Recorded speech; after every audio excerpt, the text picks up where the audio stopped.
সবাইকে আসসালামু আলাইকুম। প্রফেশনাল ইন্স্যুরেন্স অ্যাডভাইজার জার্নিতে আপনাদের সবাইকে স্বাগত জানাচ্ছি। এবং আমাদের এই জার্নির আজ শেষ ক্লাস। আমরা বিগত কয়েকটা ক্লাসে আমাদের লাইফের পারপাস কি হওয়া উচিত এগুলো নিয়ে আলোচনা করতেছি।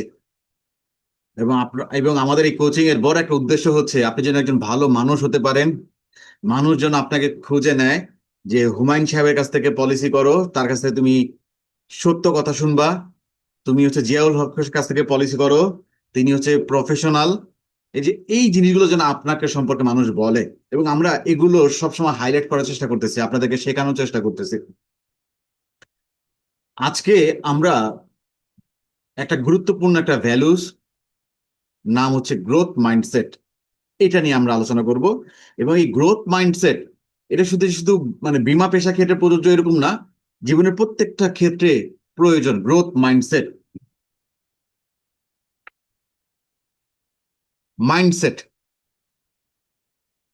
মাইন্ডসেটটা কি? মাইন্ডসেট হচ্ছে আপনি নিজের সম্পর্কে কি ভাবেন, চিন্তার সমষ্টি। আপনার সম্পর্কে আপনার চিন্তাটা কি, আপনার সম্পর্কে আপনার ধারণাটা কি।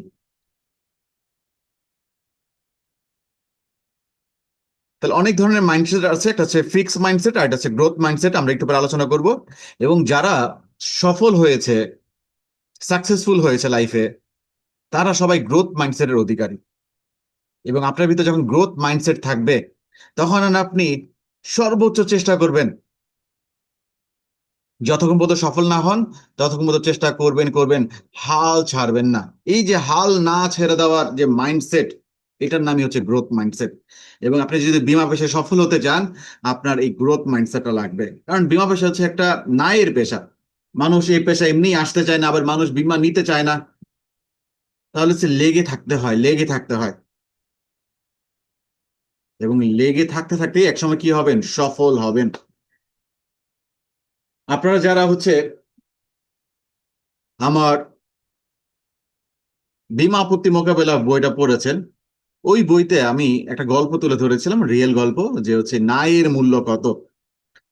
একজন বীমা কর্মী, তিনি একজন ডাক্তারকে পলিসির দাওয়াত দিতে গিয়েছিল। এবং ওই ডাক্তার আগে থেকে ঠিক করে নিয়েছে তার কাছ থেকে পলিসি নিবে না, একদিন দুই দিন ঘোরাবে, তারপর হয়তো মানে বীমা কর্মী হাল ছেড়ে দিবে, আর আসবে না, মানে এইভাবে ঠিক করে নিয়েছিল। কিন্তু ওই বীমা কর্মী সবসময় যেত, তাকে বীমার দাওয়াত দিত, গল্প করতো, খোঁজ খবর নিত। এভাবে 10 বার হয়ে গেছে, 10 বারই ডাক্তার বিভিন্নভাবে না বলেছে, কিন্তু উনি হাল ছাড়ে নাই। উনি এইভাবে আরো 10 বার ভিজিট করেছে, 20 বার ভিজিট হয়ে গেছে, 20 বারই ডাক্তার না বলেছে, তার কাছে পলিসি নেয় নাই। দেখেন, আপনি আমি হইলে হাল ছেড়ে দিতাম যে এই মানুষ আর পলিসি নিবে না, দূর। কিন্তু ওই বীমা কর্মী হাল ছাড়ে নাই। এইভাবে 30 বার, 40 বার, 49 বার ভিজিট করেছে। এবং 49 বারই ওই ডাক্তার কি করেছে, না বলেছে, তাকে ঘুরিয়েছে বিভিন্ন ভাবে। একটা জিনিস মাথায় রাখবেন, বীমা পেশা কাজ করতে হলে আপনাকে লেগে থাকতে হবে, এবং প্রত্যেকটা ন্যায়ের মূল্য আছে।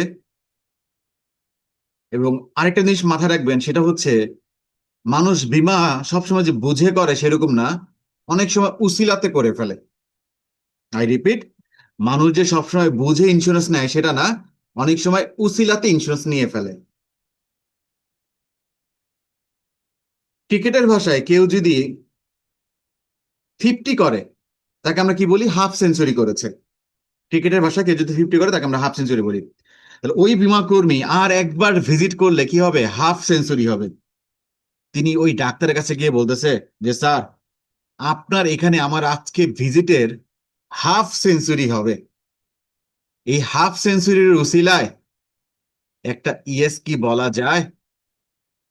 যখন শুনেছে উনি 50 বার তাকে ভিজিট করেছে, তখন ওই ডাক্তার অবাক হয়ে গেছে। কারণ ডাক্তার শুরুতে ভেবেছিল 3-4 বার ভিজিট করবে, তারপর তো হাল ছেড়ে দিবে, টায়ার্ড হয়ে যাবে, হাল ছেড়ে দিবে। কিন্তু উনি দেখতে দেখতে 50 বার ভিজিট করে ফেলেছে। তখন ওই ডাক্তার ওই বীমা করে বলতেছে, যে আমি আপনাকে একটা গল্প শোনাই। আমার আমি যখন মেডিকেলে পড়তাম ওই সময়কার একটা গল্প।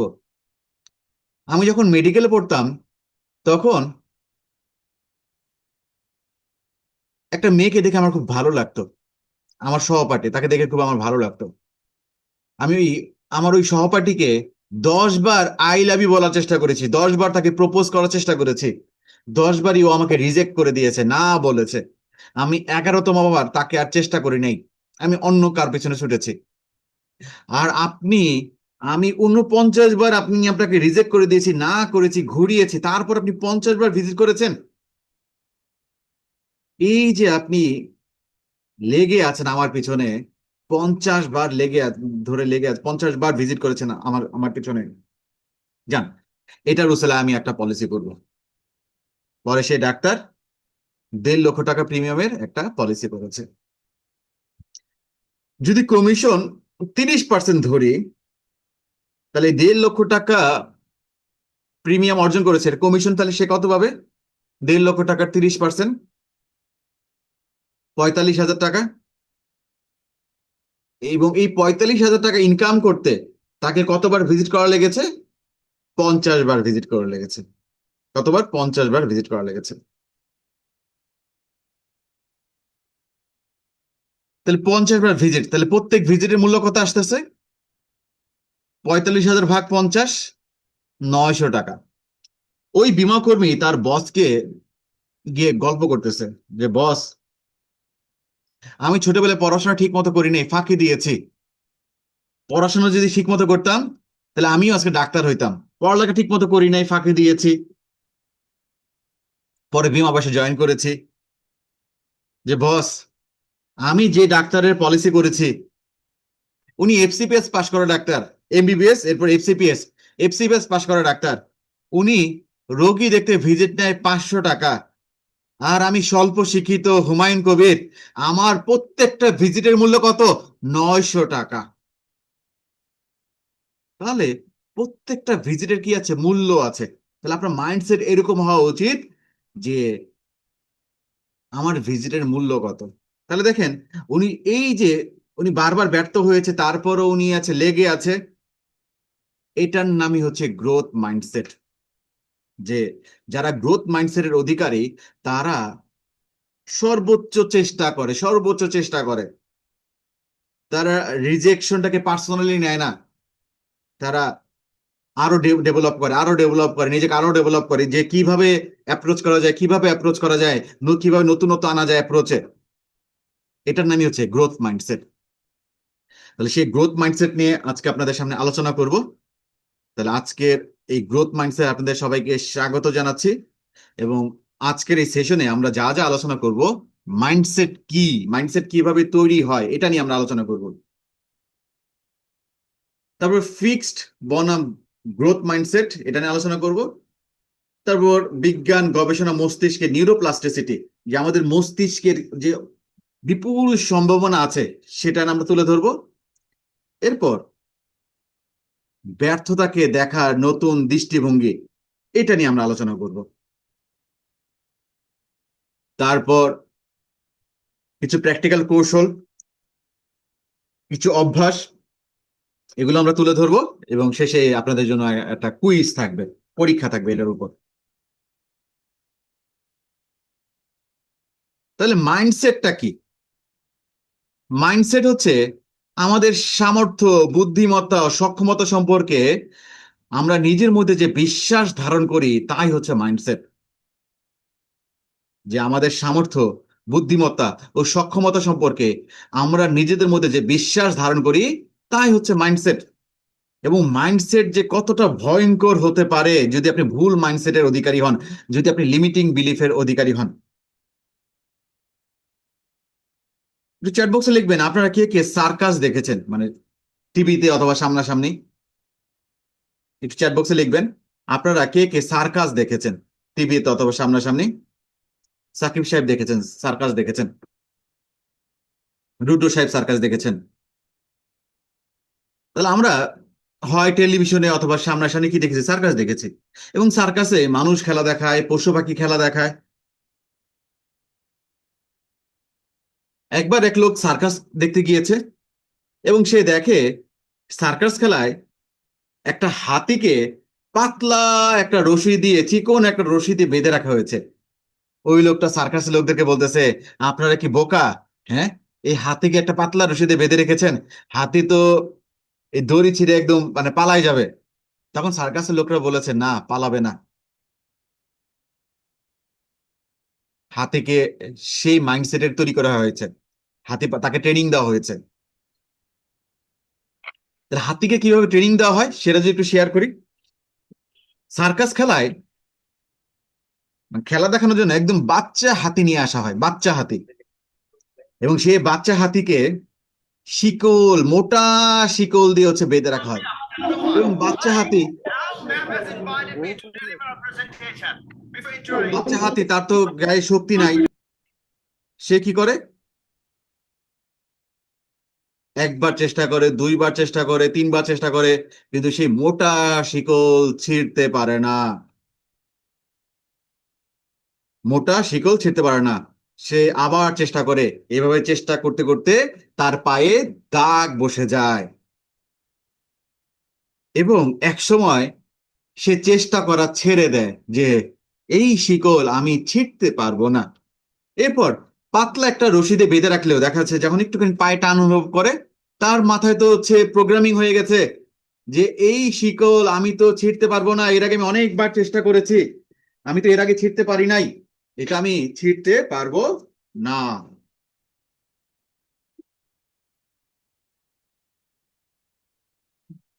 এরপর হাতি এক সময় বড় হয়। হাতি এক সময় কি হয়? বড় হয়। তাকে যখন একটা পাতলা রশিদে বাঁধা হয়, হাতি আর চেষ্টা করে না।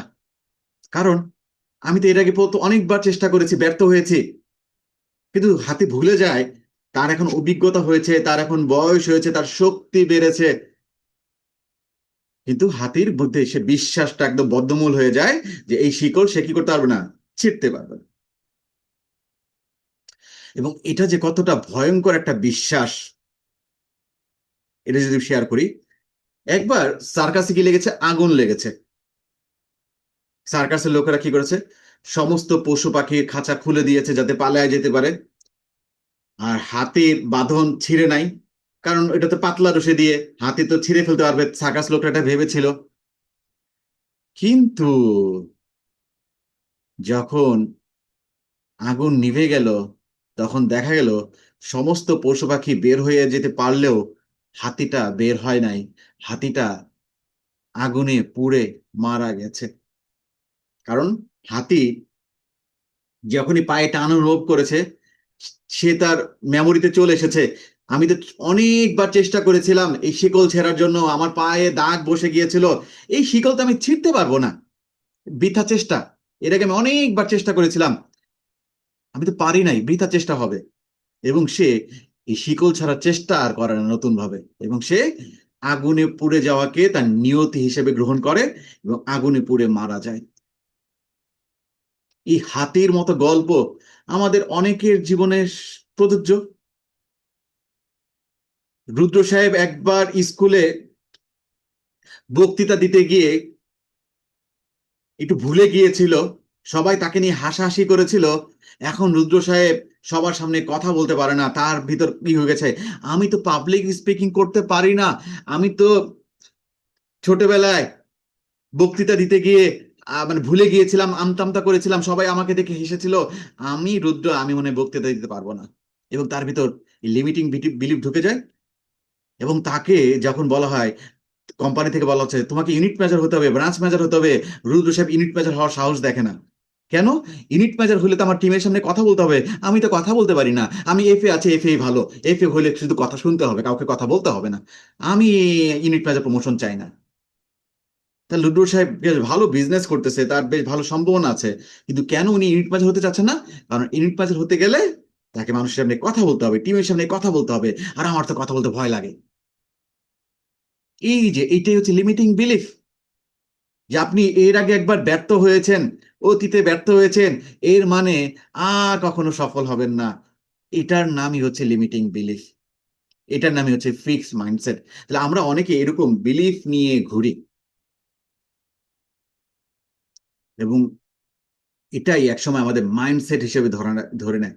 যখন হচ্ছে আপনি কোনো একটা জিনিস বারবার বারবার যখন শুনবেন, এবং আমরা কতবার যে না শুনতে হয়,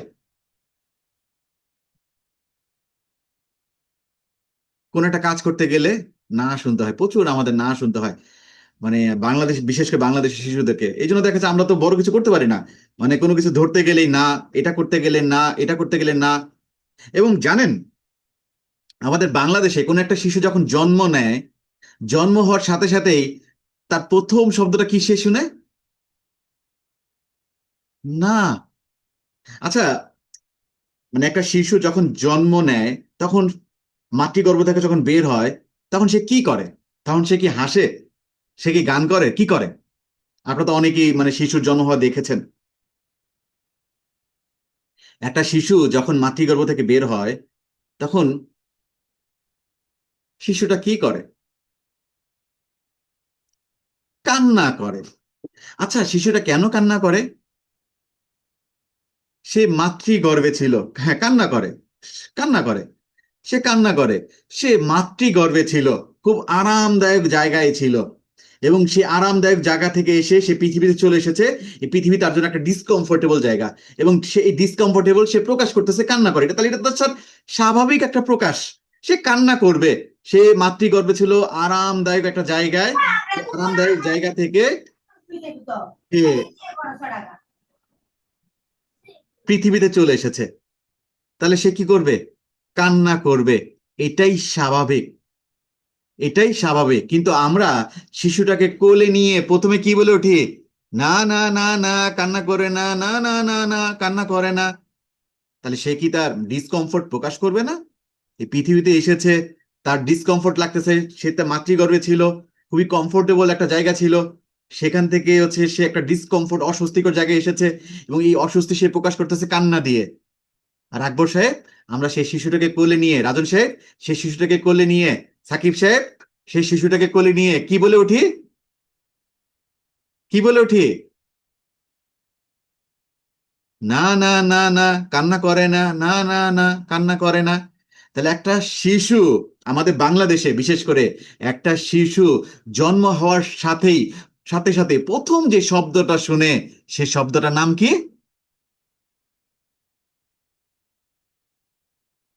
একটা শিশু জন্ম হওয়ার সাথে সাথেই প্রথম যে শব্দটা শুনে, সেই শব্দটার নাম কি? না। না। সে এটা ধরতে গেলে না, ওইটা ধরতে গেলে না, ডানে গেলে না, বাঁয়ে গেলে না। এবং একটা গবেষণা দেখা গেছে, একটা শিশু সারা দিনে প্রায় 400 বার না শুনে।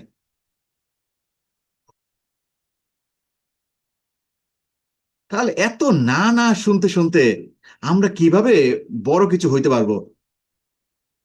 এই না না শুনতে শুনতে তো আমরা তো লিমিটিং বিলিফের অধিকারী হয়ে যাই, আমরা ফিক্সড মাইন্ডসেটের অধিকারী হয়ে যাই। আমরা নতুন কিছু চেষ্টা করি না। এই জন্য আমাদের বাঙালি ছেলেমেয়েরা হচ্ছে বড় কিছু করতে পারে না, তারা খালি কেরানিগিরি করে। তারা বড় উদ্যোগ হাতে নিতে পারে না, তারা বিজ্ঞানী হতে পারে না, কারণ এই না না শোনার জন্য। তাহলে প্রিয় ভাই ও বোনেরা, আপনাদের এখানে অনেকের সন্তান আছে, অথবা আপনার হয়তো মামা বা চাচা।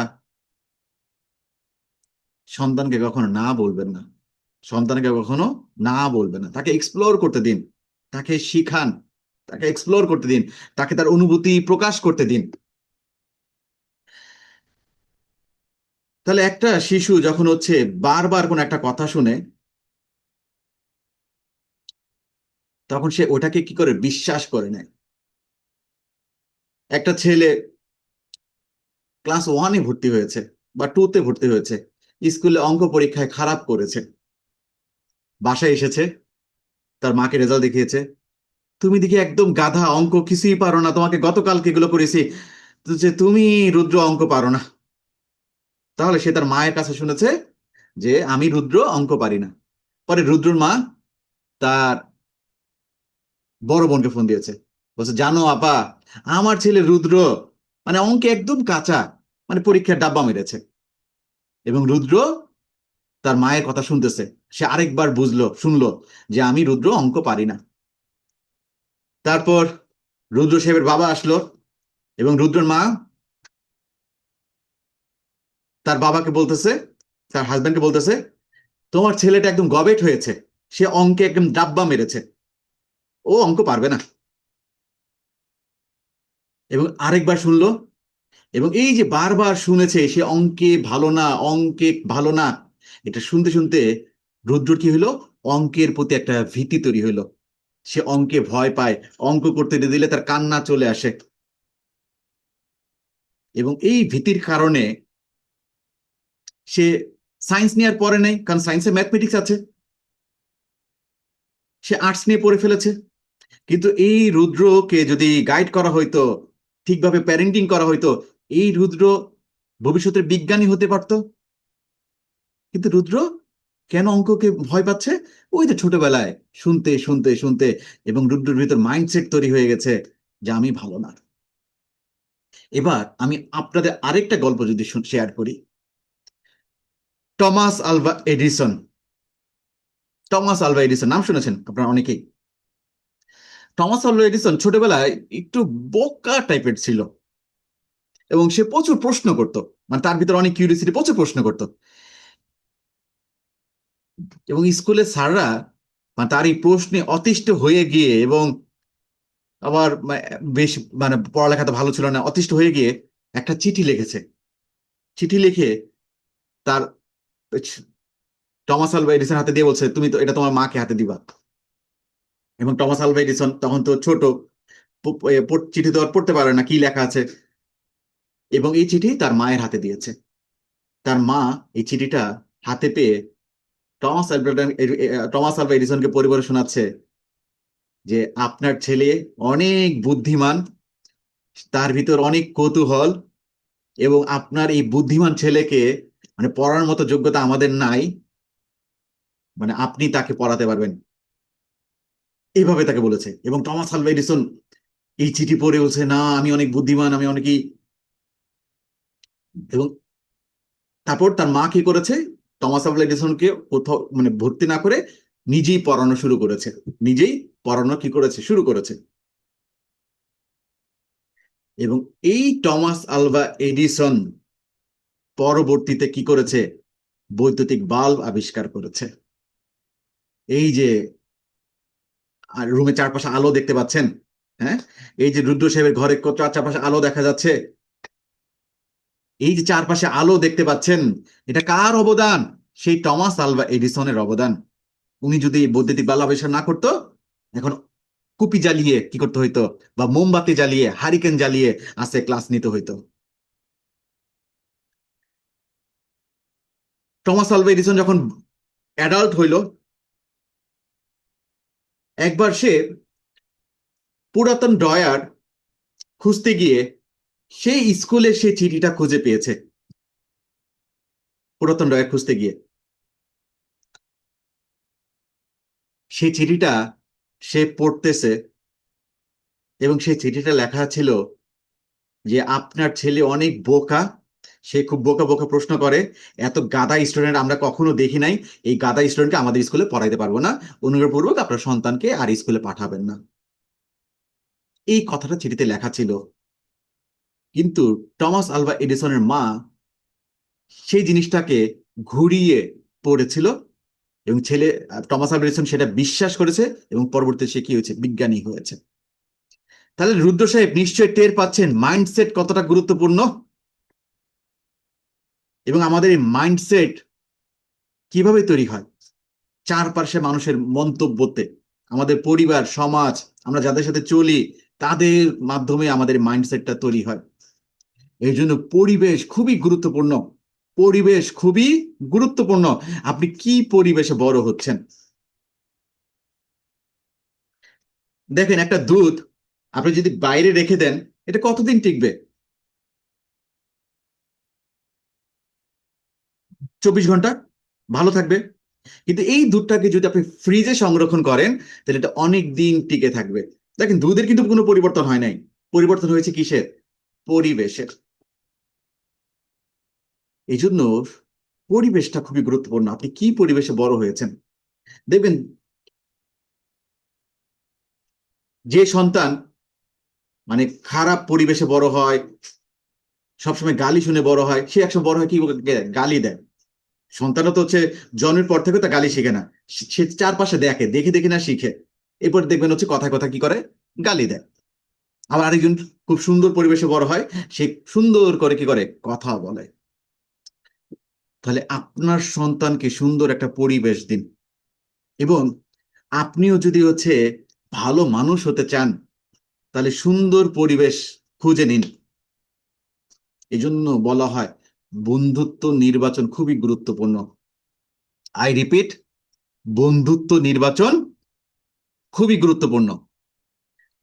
রাজন সাহেব আগামী 5 বছর পর কোথায় যাবে, এটা বলে দেওয়া যাবে বর্তমানে রাজন সাহেব কোন 5 জনের সাথে চলতেছে। হুমায়ুন কবির আগামী 5 বছর পর কোথায় যাবে, সেটা বলে দেওয়া যাবে বর্তমানে হুমায়ুন কবির কোন 5 জনের সাথে চলতেছে। সাকিব সাহেব আগামী 5 বছর পর কোথায় যাবে, এটা বলা যাবে কি হবে, বর্তমানে সাকিব সাহেব কাদের সাথে চলতেছে, কাদের সাথে মিশতেছে।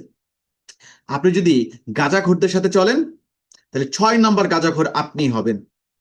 আপনি যদি ইয়াবাখোরদের সাথে চলেন, 6 নম্বর ইয়াবাখোর কে হবেন, আপনি হবেন। আপনি যদি হচ্ছে লাখপতিদের সাথে চলেন, 6 নম্বর লাখপতি আপনি হবেন। তাহলে প্রিয় ভাই ও বোনেরা, বন্ধুত্ব নির্বাচনে খুবই সতর্ক হবেন। বন্ধুত্ব নির্বাচনে খুবই সতর্ক হবেন। এবং আপনাদের যাদের সন্তান আছে, আপনার সন্তান কাদের সাথে মিশতেছে, কাদের সাথে চলতেছে, কারণ বাসায় না আপনি তাকে দিতে পারতেছেন, কিন্তু স্কুলে গিয়ে কাদের সাথে মিশতেছে, কাদের সাথে বন্ধুত্ব করতেছে আপনি তো জানেন না, খোঁজ খবর নিতে পারতেছেন না। এই জন্য সন্তান যেন সঠিক বন্ধু নির্বাচন করে, সঠিক মানুষদের সাথে যেন চলে, এই জিনিসটা একটু খোঁজ খবর নিবেন। আজ থেকে 4 বছর আগে আমাদের ঢাকা বিশ্ববিদ্যালয়ের এক শিক্ষার্থী, খুব মেধাবী, আমি তার কাছ থেকে মূকাভিনয় শিখেছিলাম। মূকাভিনয় আমি কিন্তু হচ্ছে মানে ভালো ট্রেনার হওয়ার জন্য মূকাভিনয় শিখেছি। যে যে মূকাভিনয়তে কি হয়, মানে বডি ল্যাঙ্গুয়েজের মাধ্যমে হচ্ছে বুঝায়, এবং একজন ভালো ট্রেনারের বডি ল্যাঙ্গুয়েজ ভালো হইতে হবে। আমি ওখানে মূকাভিনয় শিখেছিলাম।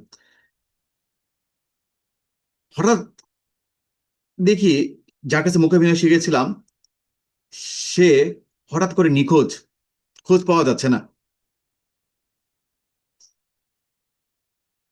এটা নিয়ে তখন ওই সময় বেশ ভালোই হচ্ছিল, হঠাৎ করে ঢাকা বিশ্ববিদ্যালয়ের শিক্ষার্থী, আবার তখন ঈদের আগ মুহূর্তে ছিল, অনেক ভাবতেছিল হয়তো ট্যুরে গেছে, মোবাইলে চার্জ শেষ, মানে হয়তো ফেরত আসবে 3 দিন, কিন্তু 4-5 দিন হয়ে গেছে, কিন্তু কোনো খোঁজ খবর নাই।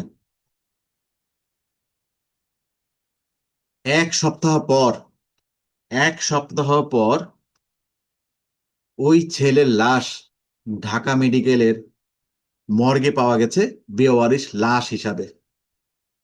তাহলে মানে তার লাশ বেওয়ারিশ হিসাবে ঢাকা মেডিকেল কেন? যে মানে ঢাকা বিশ্ববিদ্যালয়ে পড়ে, মেধাবী স্টুডেন্ট। পরে এটা নিয়ে যখন অনুসন্ধান করা হলো, তখন দেখা গেল সে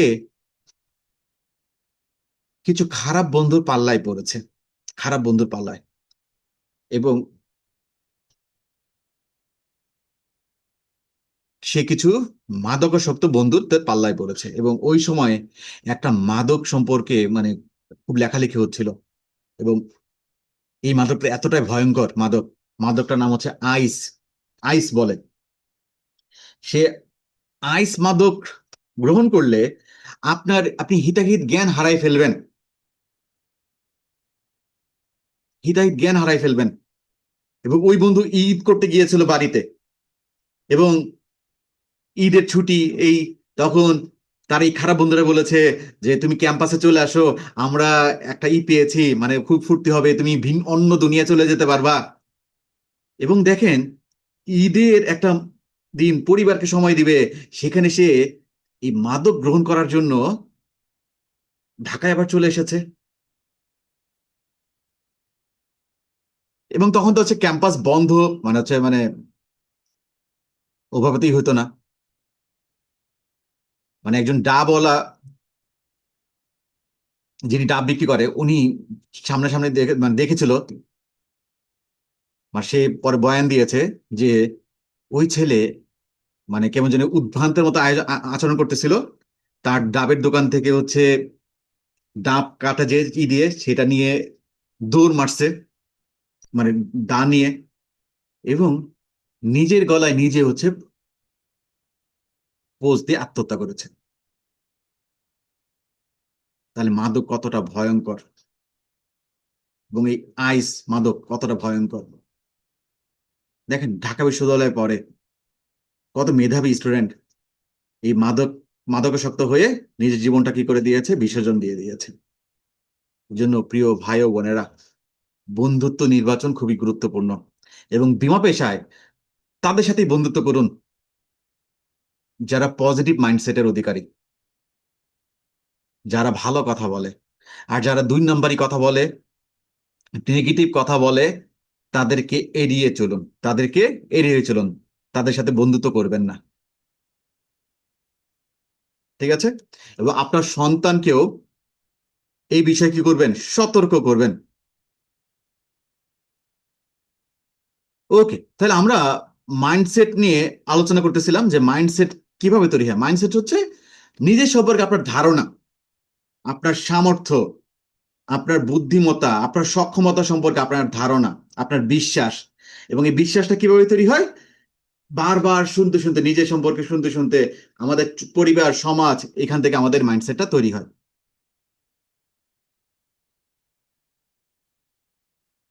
এবং এটাই নির্ধারণ করে আমরা চ্যালেঞ্জ, ব্যর্থতা ও কঠোর পরিশ্রমকে কিভাবে দেখি।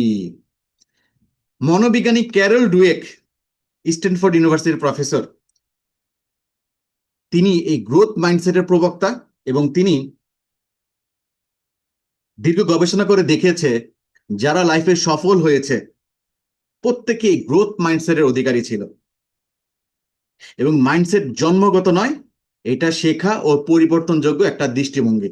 তাহলে আমরা কেউ মায়ের পেট থেকে শিখে পৃথিবীতে আসি না, আমরা একদম ব্ল্যাঙ্ক সিডির মতো। ব্ল্যাঙ্ক সিডিতে যেমন আমরা বিভিন্ন গান কি করি, রিরাইট করি।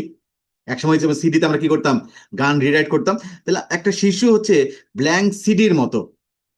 তারপর তার ভিতর বিভিন্ন দৃষ্টিভঙ্গি, বিশ্বাস আমরা কি করি, রিরাইট করি।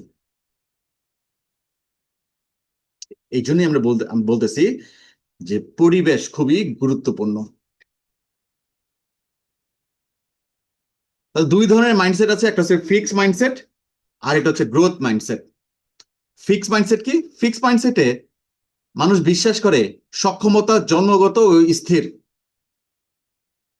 আর গ্রোথ মাইন্ডসেট যারা, তারা বিশ্বাস করে সক্ষমতা পরিশ্রম ও অনুশীলনে কি হয়, বিকশিত হয়। আপনি পরিশ্রম করবেন, অনুশীলন করবেন, আপনার সক্ষমতা কি হবে, বিকশিত হবে। আপনি শিখতে পারবেন, যে কোনো কিছু শিখতে পারবেন।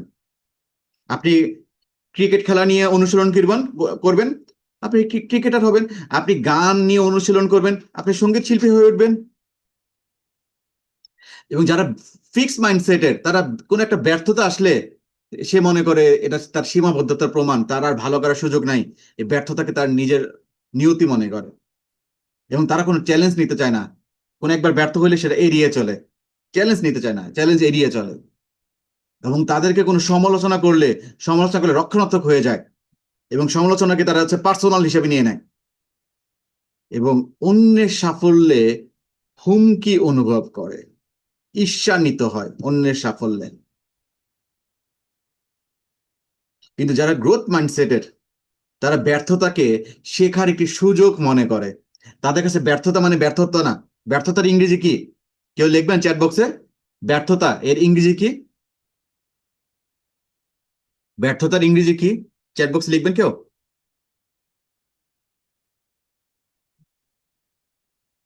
ব্যর্থতার ইংরেজি কি? ব্যর্থতা তো বাংলা শব্দ, এর ইংরেজি কি?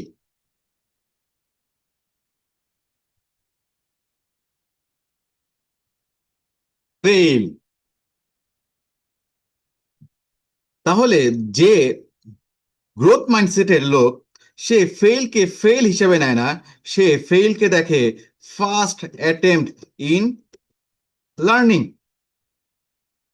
First attempt in learning.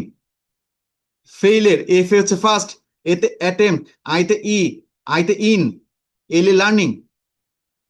শেখা, এটা ব্যর্থতাকে শেখার মাধ্যম হিসেবে দেখে। এবং আমি এর আগেও বলেছি, ভুল থেকে যদি দারুণ কিছু হয় তাহলে ভুলই ভালো, ব্যর্থতা থেকে যদি দারুণ কিছু হয় তাহলে ব্যর্থতা ভালো। কিন্তু ভুল থেকে কি নিতে হবে? শিক্ষা নিতে হবে। একই ভুল বারবার করা যাবে না। একই ভুল বারবার করা হচ্ছে কি ক্রাইম। একই ভুল বারবার করা হচ্ছে ক্রাইম। ন্যাড়া বেলতলায় কয়বার যায়? চ্যাট বক্সে লিখবেন, ন্যাড়া বেলতলায় কয়বার যায়?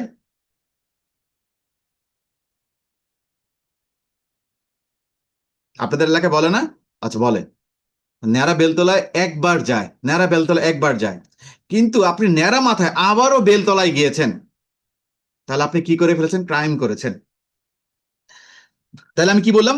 যে ভুল থেকে শিক্ষা নিতে হবে। এর আগে আপনি ন্যাড়া মাথায় বেলতলায় গিয়েছিলেন, আপনার মাথায় বেল পড়েছে, পরে মাথা ফেটে গিয়েছে, তাহলে ন্যাড়া মাথায় বেল তোলা যাবে না। তাহলে এখান থেকে লার্নিং নিতে হবে। তাহলে নেক্সট টাইম যদি আপনি বেলতলায় যেতে চান ন্যাড়া মাথায়, তাহলে অবশ্যই কি নিতে হবে? চ্যাট বক্সে লিখবেন, নেক্সট টাইম যদি আপনি আবার বেলতলায় যেতে চান ন্যাড়া মাথায়, তাহলে কি করতে হবে?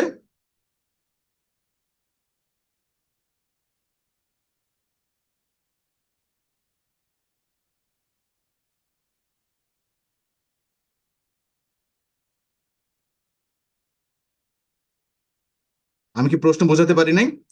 ন্যাড়া বেলতলায় একবার যায়, আপনি একবার হচ্ছে ন্যাড়া মাথায় হচ্ছে বেলতলায় গিয়েছিলেন, আপনার মাথায় হচ্ছে বেল পড়েছিল, মাথা ফেটে গেছে, আপনি আবারও মাথা ন্যাড়া করেছেন। এখন যদি বেলতলায় যান, নেক্সট টাইম যদি যান, তাহলে কি করতে হবে? এই তো, হেলমেট ব্যবহার করতে হবে, অথবা ছাতা নিয়ে যেতে হবে। হেলমেট পরতে হবে বা ছাতা নিয়ে যেতে হবে। এই যে আপনি এর আগের বারের এই লার্নিং থেকে শিক্ষা নিয়েছেন, এই যে হেলমেট ব্যবহার করা বা ছাতা ব্যবহার করা, অর্থাৎ এই ভুল থেকে আপনি কি নিয়েছেন? শিক্ষা নিয়েছেন। কিন্তু একই ভুল বারবার করেছেন, মানে আপনি কি করেছেন? ক্রাইম করেছেন। এবং ভুল থেকে যদি দারুণ কিছু হয় তাহলে ভুলই ভালো। আমরা ভুল করব। এবং পৃথিবীতে অনেক জিনিস ভুল করে আবিষ্কার হয়ে গেছে। আপনারা কি জানেন কলম্বাস কি আবিষ্কার করেছে? কলম্বাস কি আবিষ্কার করেছে? জানা আছে কিনা আপনাদের? কলম্বাস কি আবিষ্কার করেছে?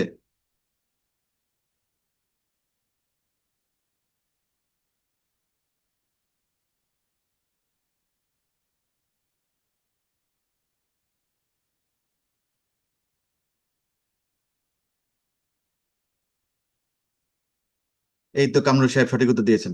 কলম্বাস আমেরিকা আবিষ্কার করেছে। তো কামরুল সাহেব, আপনি যেন অবাক হবেন, কলম্বাস আমেরিকা আবিষ্কার করতে যায় নাই। কলম্বাস আমেরিকা আবিষ্কার করতে যায় নাই। সে কোথায় কোথায় যেতে চেয়েছিল? ভারতে, ইন্ডিয়াতে। কিন্তু ভুল করে সে আমেরিকায় চলে গেছে এবং আমেরিকা আবিষ্কার করে ফেলেছে। এবং ভুল করে সে আমেরিকা আবিষ্কার করে ফেলেছে। তাহলে এরকম অনেক জিনিস ভুল করে আবিষ্কার হয়ে গেছে। এই যে আমরা পটেটো চিপস খাই, ভুল করে আবিষ্কার হয়ে গেছে। এই যে নাটোরের কাঁচাগোল্লা, এটা ভুল করে আবিষ্কার হয়ে গেছে। তাহলে এরকম অনেক জিনিস ভুল করে আবিষ্কার হয়ে গেছে। তাহলে ভুল থেকে যদি দারুণ কিছু হয়, তাহলে ভুলই ভালো। ভুল করব আমরা, এবং ভুল থেকে আমরা কি নিব? শিক্ষা নিব। এই যে ভুল করতেছেন, ভুল করে শিক্ষা নিচ্ছেন, আবার চেষ্টা করতেছেন, এটার নামই হচ্ছে গ্রোথ মাইন্ডসেটের। আপনারা সবাই গল্প শুনেছেন, যে মাকড়সার গল্প। এক রাজা 7বার পরাজিত হয়েছে। সে সিদ্ধান্ত নিয়েছে আর চেষ্টা করবে না। পরে এক গুহায় বসেছিল এবং সে ক্লান্ত। তখন দেখি গুহাতে একটা মাকড়সা বাসা বানানোর চেষ্টা করতেছে।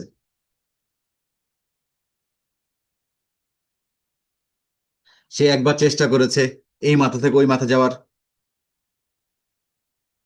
কিন্তু পারে নাই। আরেকবার চেষ্টা করেছে, তাও পারে নাই। তারপর তখন ওই রাজার নাম ছিল রবার্ট ব্রুস। রবার্ট ব্রুসটা অবাক হইল, সে তাকায় দেখতেছে, দেখি মাকড়সা আসলে পারে কিনা। এইভাবে 6বার চেষ্টা করেছে, মাকড়সা এই মাথা থেকে ওই মাথা জাল টানতে পারে নাই, সে পড়ে যাচ্ছে বারবার।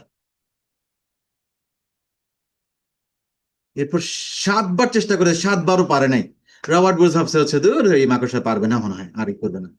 কিন্তু রবার্ট ব্রুসকে অবাক করে দিয়ে মাকড়সা 8ম বার চেষ্টা করেছে এবং 8ম বার পেরে গেছে। তখন রবার্ট ব্রুসের ভাবোদয় হলো যে সামান্য একটা মাকড়সা 7বার চেষ্টা না করেও যদি 8ম বার আবার চেষ্টা করে, তাহলে আমি একজন মানুষ, একজন রাজা, আমি কেন হচ্ছে আর হাল চেষ্টা করব না। তখন সে আবার নতুন করে সৈন্য সংগ্রহ করেছে, 8ম বার চেষ্টা করেছে এবং যুদ্ধে জয়লাভ করেছে। এই যে ভুল থেকে বারবার শিক্ষা নিয়ে বারবার চেষ্টা চালানো। তাহলে আপনি বিমা পেশায় টার্গেট করেছেন লিডার্স ক্লাব করবেন, এই বছর হয় নাই তো কি হয়েছে, সামনের বার করবেন। সামনে হয় নাই, পরের বার করবেন। কিন্তু বিমা আমি লিডার্স ক্লাব করতে পারি নাই, এই বিমা পেশা আমার জন্য না, অন্য কিছু করি, মাটি কাটি, তাও বিমা পেশা কাজ করবো না। এইভাবে যদি আপনি চিন্তা করেন, তাহলে আপনি ফিক্স মাইন্ডসেটের হয়ে গেলেন। তাহলে আপনাকে কি হতে হবে? Growth mindset. ব্যর্থতাকে কি নিতে হবে? শিক্ষা নিতে হবে। তাহলে গ্রোথ মাইন্ডসেট তারা ব্যর্থতাকে কি হিসাবে দেখে? ফার্স্ট অ্যাটেম্পট ইন লার্নিং, শেখার একটা সুযোগ। এবং তারা নতুন চ্যালেঞ্জ আগ্রহ নিয়ে গ্রহণ করে। তারা ফিডব্যাক থেকে শিখে। তারা অন্যদের কাছে ফিডব্যাক চায় যে তুমি তো আমাকে অনেকদিন ধরে দেখতেছো, আচ্ছা বলো তো আমি কিভাবে আর ভালো করতে পারি, কিভাবে আর ভালো করতে পারি। এভাবে ফিডব্যাক নেয়, বসদের কাছ থেকে ফিডব্যাক নেয়, গ্রাহকদের কাছ থেকে ফিডব্যাক নেয়। আচ্ছা আপনি তো পলিসি নিয়েছেন, আমাকে যদি ফিডব্যাক দিতেন যে হচ্ছে আপনি তো শুরুতে যেমন 3বার না করেছেন, মানে 4র্থবার ইয়েস বলেছেন, বা 3বারের সময় কি বললে আপনি রাজি হইতেন, বা হচ্ছে আমাদের কোথায় ছিল, বা আপনি কিভাবে চিন্তা করেছেন, যদি ফিডব্যাক দিতেন। তাহলে এইভাবে ফিডব্যাক চাইবেন গ্রাহকদের কাছ থেকে যখন গ্রাহক পলিসি নিয়ে ফেলবে, বা যারা রিজেক্ট করে ফেলতেছে তাদের কাছে ফিডব্যাক নেওয়ার কথা বলেই করবেন। আচ্ছা মানে পলিসি নেওয়ার দরকার নাই, আপনি যদি আমাকে একটু ফিডব্যাক দিতেন যে আমার প্রেজেন্টেশনে কোথায় একটু ঘাটতি ছিল, যেটা কারণে হচ্ছে আমি আপনাকে বোঝাতে পারি নাই, আহ, আপনার কাছে কি মনে হয়েছে, তাহলে আমি নিজেকে আরো হচ্ছে করব। দেখেন গ্রাহকদের কাছে যখন ফিডব্যাক নিবেন, তখন সেটা খুব পাওয়ারফুল হবে। এবং তখন এই ফিডব্যাক নিতে গেলে গ্রাহকের অরিজিনাল রিজনটা আপনি জানতে পারবেন কেন সে পলিসি নিচ্ছে না। যে আপনি তো পলিসি নেবেন, আপনার পলিসি নেওয়ার দরকার নাই, কিন্তু আপনি যদি আমাকে ফিডব্যাক দিতেন যে হচ্ছে আমি রুদ্র মানে কোথায় আমি আটকে গেছি, কোন জায়গাটা আমি আপনাকে ভালো বোঝাতে পারিনি, বা কিভাবে বোঝালে একটু ভালো হইতো বলে আপনি মনে করেন, যদি ফিডব্যাক দিতেন। তাহলে এভাবে ফিডব্যাক নেবেন রুদ্র সাহেব। এবং যারা গ্রোথ মাইন্ডসেটের, তারা অন্যের সাফল্য থেকে কি করে? অনুপ্রাণিত হয়, অন্যের সাফল্য থেকে অনুপ্রাণিত হয়। তারা ঈর্ষা করে না, হিংসা করে না।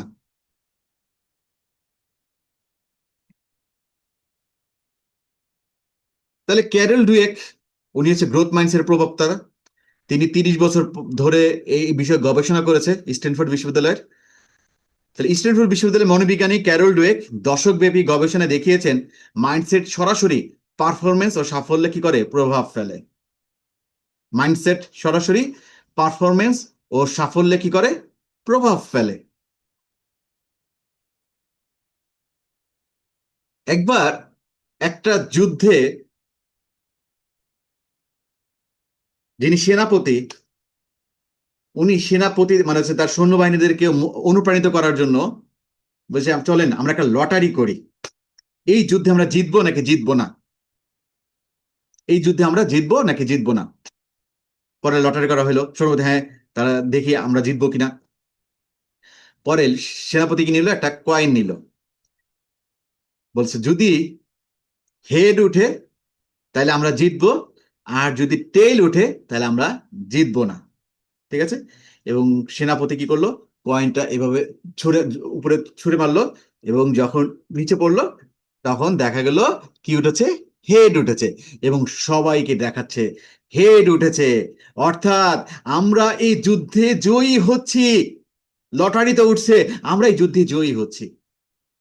এবং সৈন্যরা যখন শুনলো যে লটারিতে উঠেছে, যে টসে উঠেছে যে আমরা এই যুদ্ধে জয়ী হচ্ছি, তখন তাদের মনোবলটা বেড়ে গেল এবং ওই যুদ্ধে তারা ঠিকই বিজয়ী হয়েছে। এবং যুদ্ধে যখন শেষ হইল, তখন সেনাপতি সেই কয়েনটা তাদেরকে দেখাইলো এবং দেখে বলল যে এই কয়েনের দুই পাশে হচ্ছে হেড, এটা কোনো টেল নাই, দুই পাশে কি হেড। এবং জাস্ট সামান্য কয়েন তোমাদের কি তৈরি করেছে, মাইন্ডসেট তৈরি করেছে, তোমাদের বিশ্বাস তৈরি করেছে আমরা এই যুদ্ধ জিতবো। তোমাদের কিন্তু স্কিলে কোনো পার্থক্য হয় নাই। দেখেন, সৈন্যদের স্কিলে কোনো পার্থক্য হয় নাই, যা শুধু বিশ্বাস করেছে যে আমরা এই যুদ্ধে জিতবো, এবং একটা লটারি হয়েছে যে আমরা এই যুদ্ধে জিতবো। এবং ঠিকই সেই যুদ্ধে তার জিতে গেছে। এই জন্য মাইন্ডসেট, বিশ্বাস সরাসরি পারফরমেন্সে কি করে, প্রভাব ফেলে। তাহলে আপনারা টিমের সাথে এরকম একটা গেম খেলতে পারেন। দুইটা কাগজ নিলেন, দুই কাগজে লিখলেন আমাদের টার্গেট এই বছর 5 কোটি বিজনেস করা। আমরা কি 5 কোটি বিজনেস করতে পারবো? একটা লটারি করে দেখি। দুটাতে লিখবেন ইনশাল্লাহ করতে পারবো, দুটাতে লিখবেন। পরে একটা তুললেন, কাউকে একজন তুলতে বললেন, দুটাতেই সেম জিনিস লিখে দিবে রাখবেন, এবং একজন তুললো। অর্থাৎ আমরা 5 কোটি করতে পারতেছি। এবং এই জিনিসটা সবার মাইন্ডসেট চেঞ্জ করে দিবে, এবং সবাই বিশ্বাস করবে যে আমরা 5 কোটি করতে পারতেছি, এবং দেখবেন 5 কোটি হয়ে গেছে। তাহলে এখানে পার্থক্যটা কি ছিল? পার্থক্যটা ছিল শুধু বিশ্বাস। এই জন্য বলা হয় থাকে, বিশ্বাসে মিলাই বস্তু, তর্কে বহুদূর।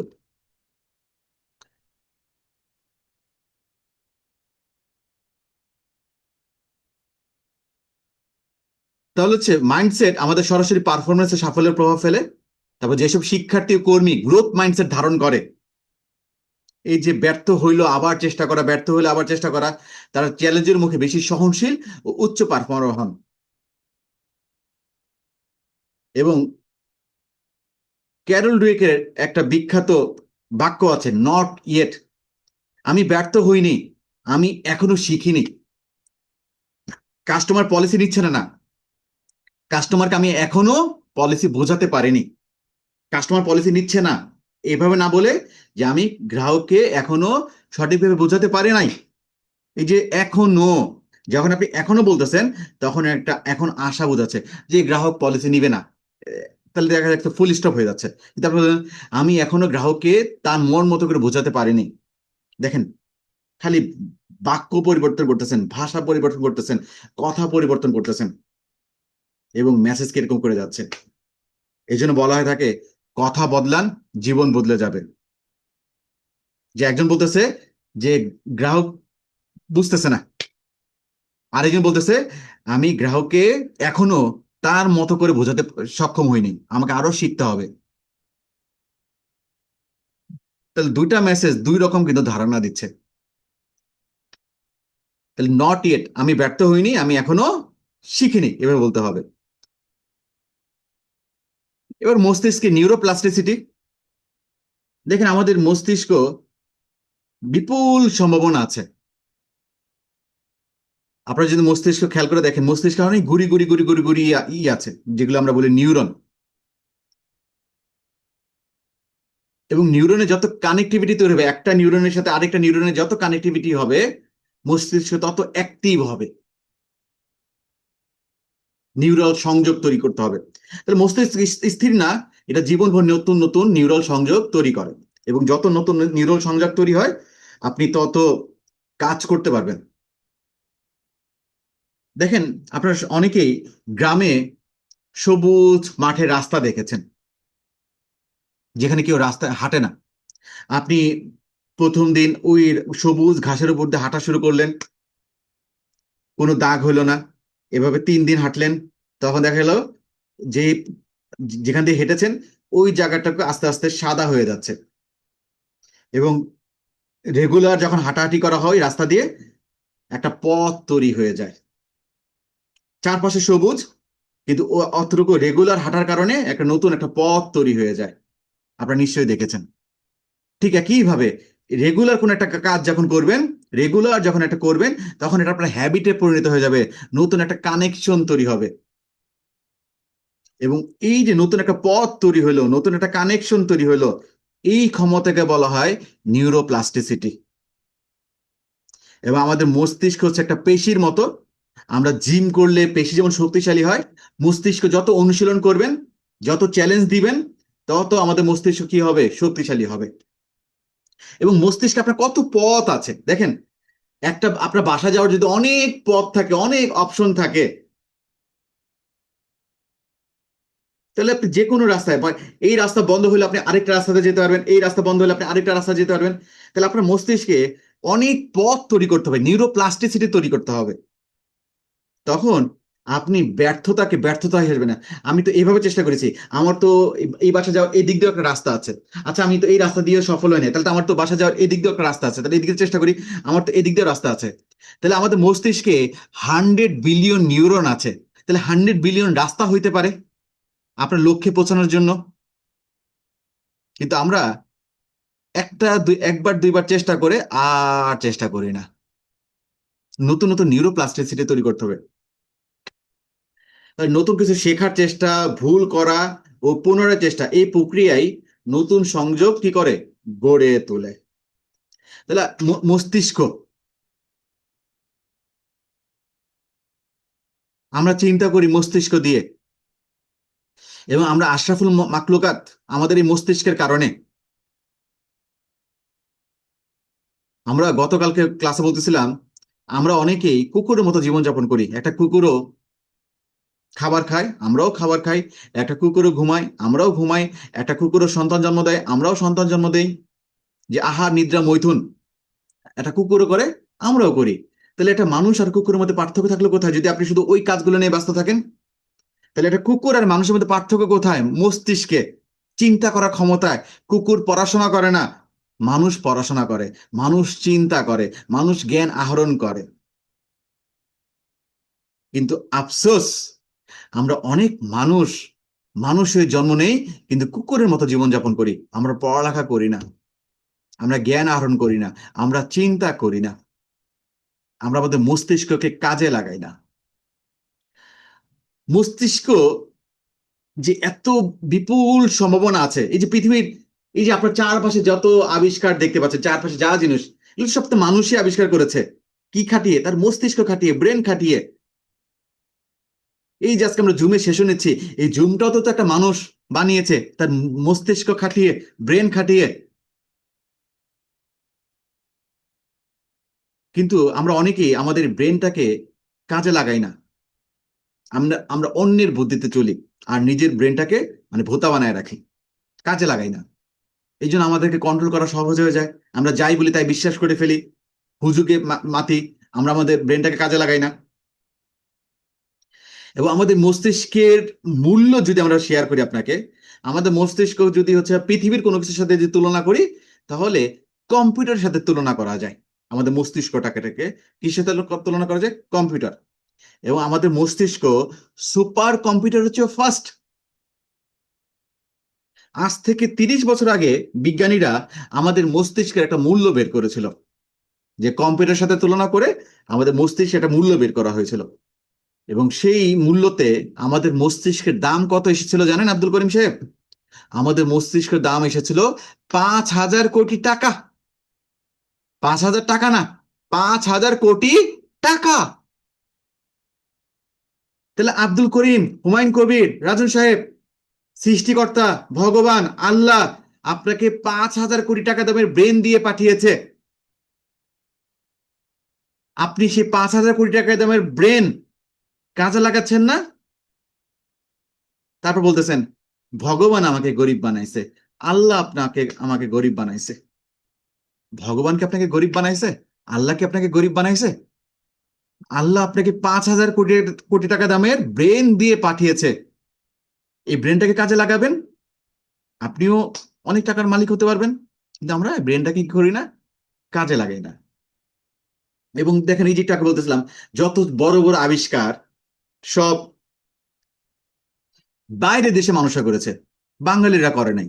কারণ আমরা বাঙালির ব্রেনটাকে কাজে লাগাই না, আমরা অন্যের কথায় চলি। এটা নিয়ে একটা গল্প আছে, গল্পটা যদি শেয়ার করি। ভবিষ্যতে চিকিৎসা চিকিৎসা বিজ্ঞান এতটাই আধুনিক হয়ে যাবে, যেমন এখন আপনার যদি হার্ট নষ্ট হয়ে যায়, আরেকজনের হার্ট এনে কিন্তু হার্ট ট্রান্সপ্ল্যান্ট করা যায়। আপনার যদি কিডনি নষ্ট হয়ে যায়, আরেকজনের কিডনি এনে লাগানো যাচ্ছে, কিডনি ট্রান্সপ্ল্যান্ট করা যাচ্ছে। ভবিষ্যতে চিকিৎসা বিজ্ঞান এতই আধুনিক হবে, আপনার ব্রেন নষ্ট হয়ে যাবে, আরেকজনের ব্রেন এনে লাগানো যাবে। ওই সময়কার একটা গল্প যদি আপনাদের সাথে শেয়ার করি। এক লোক অ্যাক্সিডেন্ট করেছে এবং অ্যাক্সিডেন্টে তার ব্রেন একদম থেতলে গেছে। ডাক্তারের কাছে গিয়েছে, ডাক্তার বলেছে আপনার ব্রেন তো একদম নষ্ট হয়ে গেছে, এই ব্রেন আর কাজে লাগবে না, আপনার নতুন করে ব্রেন লাগাইতে হবে। তাহলে একটা ব্রেন নিয়ে আসেন। ব্লাড ব্যাংকে যেমন ব্লাড বিক্রি হয়, উনি হচ্ছে ব্রেন ব্যাংকে গিয়েছে একটা ব্রেন কেনার জন্য। এবং সে ভাবতেছে পৃথিবীতে যখন এসেছিলাম তখন আল্লাহ তো ব্রেন দিয়ে পাঠিয়েছে, এখন যেহেতু সুযোগ পেয়েছি ব্রেন বদলানোর, তাহলে ভালো কোনো মানুষের, কোনো জ্ঞানী গুণী মানুষের, ভালো দেশের মানুষের ব্রেন লাগাবো।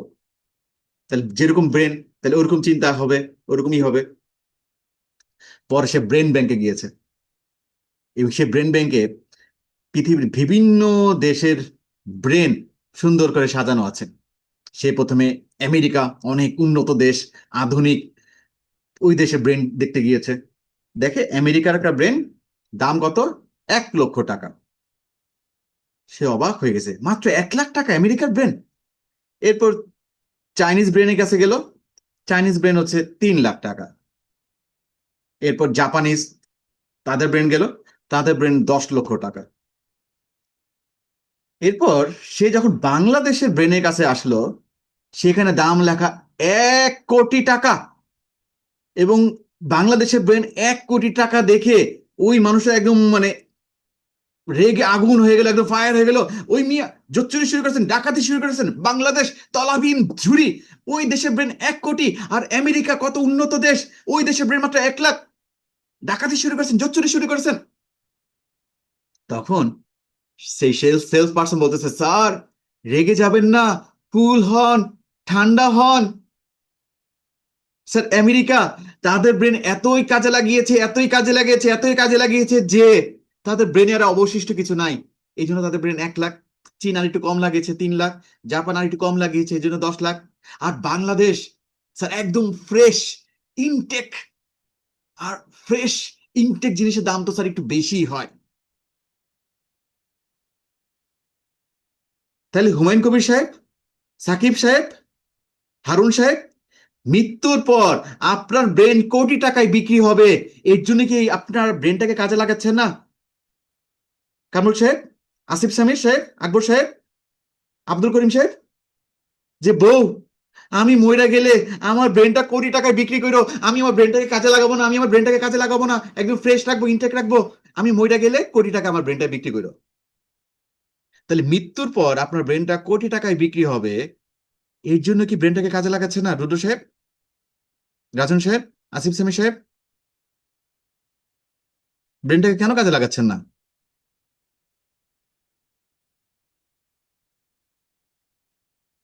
তাহলে কি করতে হবে? ব্রেনটাকে কাজে লাগাইতে হবে, ব্রেনটাকে কাজে লাগাইতে হবে। কিন্তু আমরা আমার ব্রেনটাকে কাজে লাগাই কিভাবে? নেগেটিভ চিন্তা করে। তাহলে বেশি নেগেটিভ চিন্তা করতে হতে ব্রেনটা ফিউজ হয়ে যাবে। পরনিন্দা করে, গীবত করে, অন্যের দোষ খুঁজে ব্রেনটাকে খালি কাজে লাগাই, কাজে লাগাই। ব্রেনটাকে একটু প্রোডাক্টিভ কাজে লাগান না, ব্রেনটাকে একটু প্রোডাক্টিভ কাজে লাগান। আইডিয়া নিয়ে চিন্তা করুন, সৃষ্টিকর্তার গুণগান গান।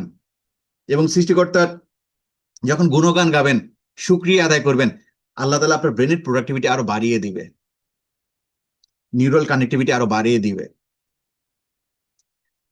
তাহলে আমরা সবাই শুক্রিয়া আদায় করে আলহামদুলিল্লাহ লিখে উঠি, যেমন সৃষ্টিকর্তা আপনাকে মানুষ হিসেবে তৈরি করেছেন এবং এই যে অনন্য ব্রেন পাঠিয়েছে, ব্রেনের কত সক্ষমতা। আপনি আপনার ছোটবেলার স্মৃতি কল্পনা করতে পারেন?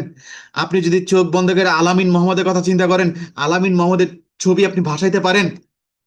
আপনি ব্রেন দিয়ে মনে মনে কথা বলতে পারেন? এই যে কত পাওয়ারফুল একটা ব্রেন পাঠিয়েছে, সৃষ্টিকর্তা ভগবান আল্লাহ আপনাকে যে এত পাওয়ারফুল একটা ব্রেন পাঠিয়েছে, এবং আপনি চিন্তা করতে পারতেছেন, ব্রেনটাকে কাজে লাগাইতে পারতেছেন, আপনার ব্রেনটা সুস্থ আছে, এর জন্য সবাই আমরা শুকরিয়া আদায় করে বলি আলহামদুলিল্লাহ, আলহামদুলিল্লাহ। এবং আজকের এই ট্রেনিং এর যে সুযোগ পেয়েছেন, আমাদের আজকে সর্বশেষ ক্লাস, দেখেন 64 জনকে নিয়ে আমরা শুরু করেছিলাম আমাদের জার্নি, শেষে এসে 10 জন টিকে আছে। এই হচ্ছে বাস্তবতা। কিন্তু আপনারা যে 10 জন টিকে আছেন, আপনাদের সাধুবাদ জানাই, ব্রেনটাকে কাজে লাগাবেন। আমি আপনাদের সাথে সার্বক্ষণিক আছি, আপনাদের সাথে যে সম্পর্ক তৈরি হয়েছে, এই সম্পর্ক মানে এখানেই শেষ না, আজীবন থাকবে। যতদিন জীবিত আছি ততদিন থাকবে, যখন মারা যাব তারপর আপনাদের সাথে কানেক্টিভিটি থাকবে। এবং আমরা সবাই মিলে এই পৃথিবীতে যেন একটা অবদান রাখতে পারি, আল্লাহর কাছে কি যেন বলতে পারি যে একজন বিধবা নারীর পাশে দাঁড়াতে পেরেছি, একজন এতিম শিশুর পাশে দাঁড়াতে পেরেছি, দেশকে স্বাবলম্বী করতে সাহায্য করতে করতে পেরেছি। এগুলো যেন বলতে পারেন কি অবদান রেখেছেন। আব্দুল করিম যেন বলতে পারেন যে হে আল্লাহ, আমি 10 জন বিধবা নারীর পাশে দাঁড়াতে পেরেছিলাম, আমি এতগুলো এতিম শিশুর পাশে দাঁড়াতে পেরেছিলাম, আমি দেশের অর্থনীতিতে 20 কোটি প্রিমিয়াম এনে অবদান রেখেছিলাম। তাহলে এই জিনিসগুলো যেন বলতে পারেন, আপনার ভ্যালুস কি, আপনি কি অবদান রেখেছেন, ওইটা হচ্ছে কাউন্ট করা হবে সবচেয়ে বেশি। যে আপনি পাঁচতলা কয়টা বাড়ি হলেন, কত টাকা ইনকাম করলেন, সেগুলো না, আপনি মানুষের কল্যাণে কতটুকু অবদান রাখলেন। এবং আল্লাহ তাআলা আমাদেরকে কিন্তু তার প্রতিনিধি হিসেবে পাঠিয়েছে, তার এই সৃষ্টির মাখলুকাতের সেবা করার জন্য। তাহলে আপনি আল্লাহর আরেকটা সৃষ্টি অমুকের কল্যাণে কতটুকু অবদান রাখতে পেরেছেন, এটা কিন্তু কাউন্ট করা হবে। এবং আমি আমাদের এই প্রফেশনাল ইন্স্যুরেন্স অ্যাডভাইজারি জার্নিতে আমি মন প্রাণ দিয়ে চেষ্টা করেছি আপনাদেরকে ভালো মানুষ বানানোর জন্য। কয়জনকে পেরেছি আমি জানি না, আমি ব্যর্থ হয়েছি, কারণ 64 জন থেকে মাত্র 10 জন টিকে আছেন, বেশিরভাগই ঝরে গিয়েছেন। তারা এই মানে আমার কথা শুনে নাই, ইন্টিগ্রিটির কথা শুনে নাই, অ্যাকাউন্টেবিলিটির কথা শুনে নাই, প্রফেশনালিজমের কথা শুনে নাই। বেশি আমি ব্যর্থ। কিন্তু এই 64 জনের ভিতর আমি যে 10 জনকেও যদি করতে পারি, এটা আমি আল্লাহর কাছে বলতে পারবো যে না, যে 64 জনের ভিতর 10 জনকেই আমি পেশাদারিত্ব শেখাতে পেরেছি, 10 জনকে আমি সৎ পথে আনতে পেরেছি। এবং আপনাদের কাছে এই থাকবে, আহ্বান থাকবে, আপনারা যেন হচ্ছে এই সৎ পথে যেন থাকেন। দেখেন, অসৎ অসৎ ইনকাম সাময়িক সুখ দিবে। এই যে অনেকে যেমন এই আমার কোচের টাকা মেরে দিয়েছে, মানে টাকা দেয় নাই, তাদেরকে মেসেজ দিয়ে করেন, মানে এগুলো দিয়ে হয়তো দেখাচ্ছে মানে এই 2400 টাকাই মানে সেভ করে কি করতে পারবেন, মানে 2400 টাকা দিয়ে হয়তো দেখাচ্ছে আমার টাকা করে আপনি হয়তো বাসার বিদ্যুৎ বিল দিয়েছেন, হয়তো বাসার বাজার করে হয়তো এক ভরপেটে খেয়েছেন, এটা সাময়িক। কিন্তু এই যে টাকা মেরে দিয়েছেন, কোচিং করেও কোচিং এর টাকা দেন নাই, এটা তো একদম রেকর্ড, আপনার দুই কাঁধে দুই ফেরেস্তা আছে তো, তারা তো লিপিকার, রেকর্ড করে তো রাখতেছে।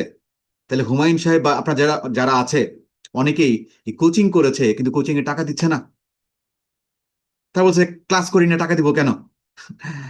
তাদের লজিক হচ্ছে এরকম, স্কুলে কেউ ক্লাস মিস দিলে কি হচ্ছে বেতন মাফ হয়ে যায়? তাহলে তো আমাদের রেকর্ডিং দেওয়ার তো কোনো অপশন প্রয়োজন ছিল না। আমরা রেকর্ডিং কেন দিচ্ছি? যাতে আপনি কোনো কারণে যদি ক্লাস মিস করেন, তাহলে যে আপনি রেকর্ডিং দেখে নিতে পারেন। কিন্তু কেউ যদি ক্লাস মিস করে, তাহলে বলছে, আমি তো ক্লাস করি না, কেন টাকা দিব? তাদের লজিকটা এরকম।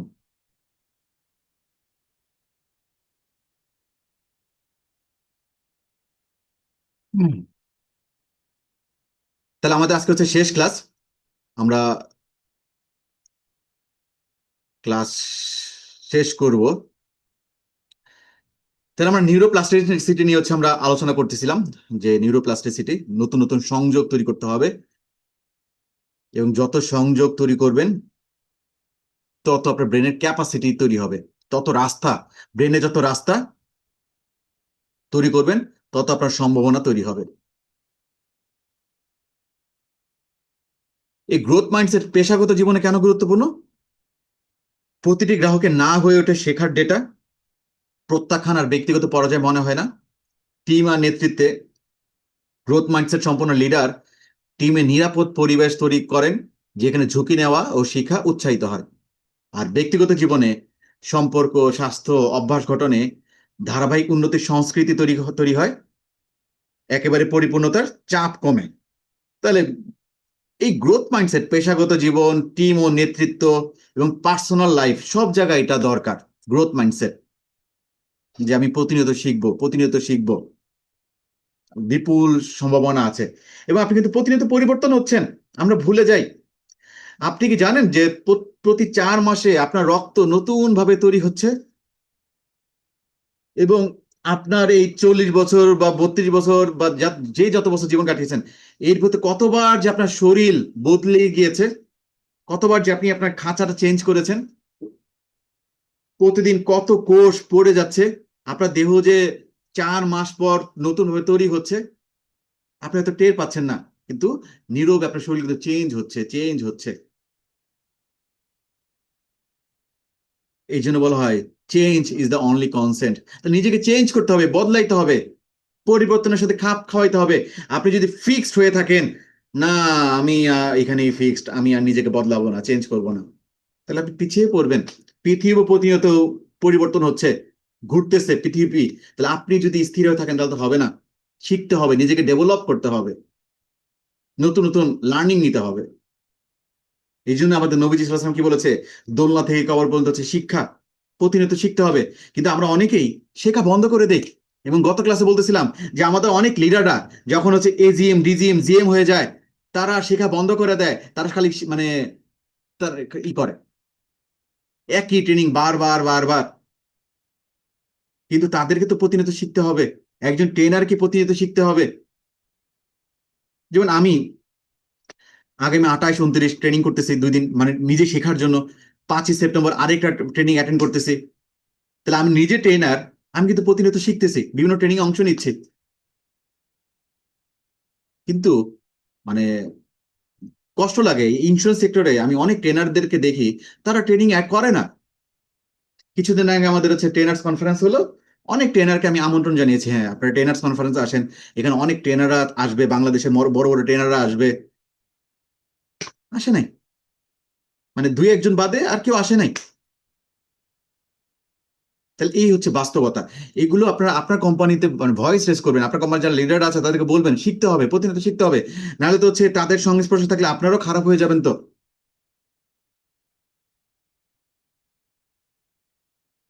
তাহলে কেন গুরুত্বপূর্ণ? পেশাগত জীবনে, টিম ও নেতৃত্ব, ব্যক্তিগত জীবনে এটা প্রচুর কি গুরুত্বপূর্ণ। তাহলে যারা ফিক্স মাইন্ডসেটের, তাদের মধ্যে কিছু লক্ষণ আছে। তারা বলে আমি তো এটাতে ভালো না, কখনো ভালো হবো না বলে ধরে নেয় এটা। অন্যের সাথে তুলনা করে হতাশ হয়ে পড়ে, যে ও তো লিডার্স ক্লাব করতে পারে নাই, সে তো হচ্ছে আমার চেয়ে বেশি ভাত খায়।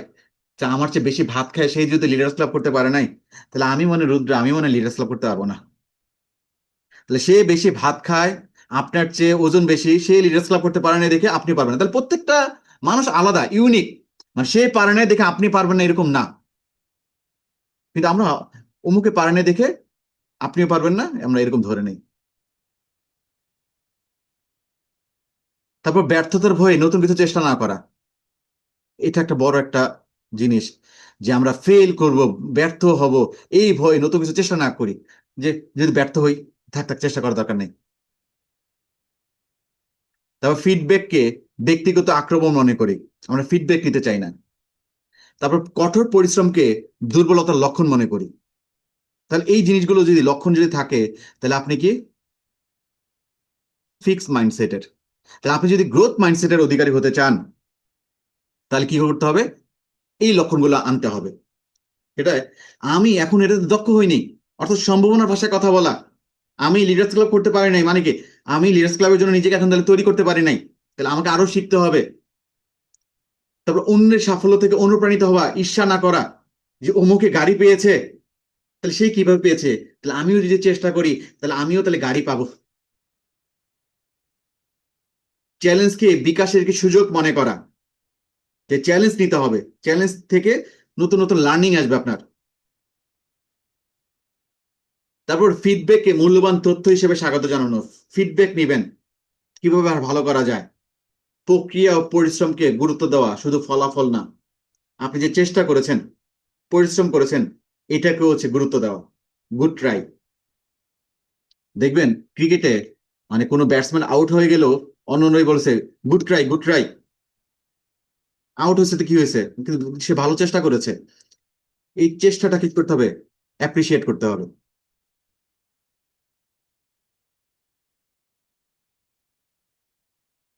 তাহলে এই ভাষাগুলো পরিবর্তন করতে হবে, যে আমি এটা পারি না এটা না বলে আমি কি বলবো? আমি এখন এটা শিখছি, এটা অনেক কঠিন, এটা না বলে আমরা কি বলবো? এটার জন্য সময় ও চেষ্টা লাগবে, এটার জন্য সময় ও চেষ্টা লাগবে। আমি ভুল করেছি, এটা না বলে আমি কি বলতে পারি? এই ভুল থেকে আমি কি শিখলাম। এটা হচ্ছে গ্রোথের ভাষা। আমি ভুল করেছি এটা না বলে কি বলবো? এই ভুল থেকে কি শিখলাম, এই ভুল থেকে আমি কি শিখলাম। সে আমার চেয়ে স্বভাবতই ভালো, তাহলে আপনি অন্যের সাথে তুলনা করতেছেন। গ্রোথের ভাষা হবে আমি তার কৌশল শিখে আরো উন্নত হতে পারি। এই যে ঈর্ষা না করে তার কাছ থেকে শেখা, আমি তার কৌশল শিখে আরো উন্নত হতে পারি। যথেষ্ট হয়েছে, ছেড়ে দিচ্ছি, আর একটু ভিন্নভাবে চেষ্টা করি। তাহলে এই ল্যাঙ্গুয়েজ গুলো বদলাইতে হবে।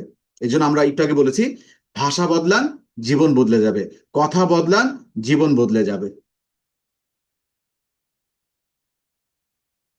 তাহলে মনোযোগ দিয়ে যদি শুনে থাকেন, তাহলে সবাই একটু চ্যাট বক্সে লেখেন দেখি, যথেষ্ট হয়েছে, ছেড়ে দিচ্ছে। এটা গ্রোথের ভাষা কি হবে?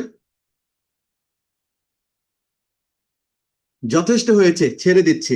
এটা তো ফিক্স ভাষা হইলো, গ্রোথের ভাষা কি হবে?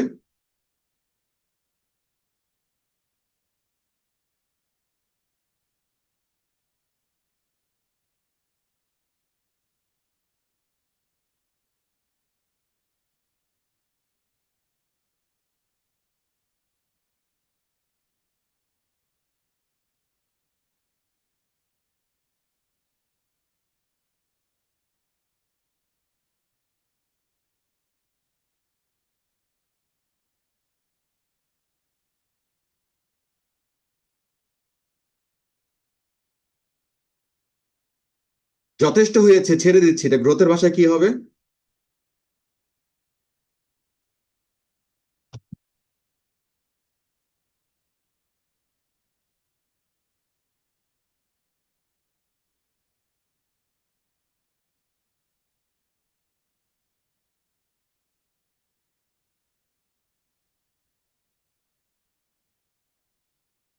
আমরা একটু লিখি, লিখলে এটা হচ্ছে মেমোরিতে থাকবে।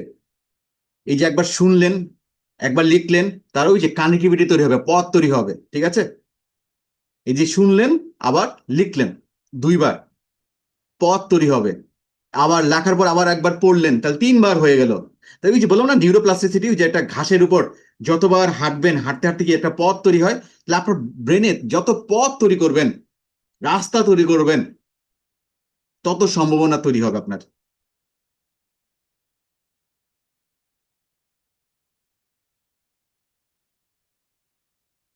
যেমন এই পৃথিবীতে যত মানুষের সাথে মিশবেন, তত যেমন শিখতে পারবেন, তত আপনার নেটওয়ার্ক শক্তিশালী হবে। ঠিক একইভাবে এই মস্তিষ্কে এই যে নিউরন, নিউরনের যত কানেক্টিভিটি বাড়াবেন, তাহলে একটা নিউরন আরেকটা নিউরনের সঙ্গে যখন কানেক্টিভিটি বাড়াবে, অনেক সম্ভাবনা তৈরি হবে। তাহলে আব্দুল করিম অ্যান্সার লিখেছে, আর কেউ কি মানে ভুলে গেছেন? যথেষ্ট হয়েছে, ছেড়ে দিচ্ছি। তাহলে এটা গ্রোথের ভাষা কি হইতে পারে?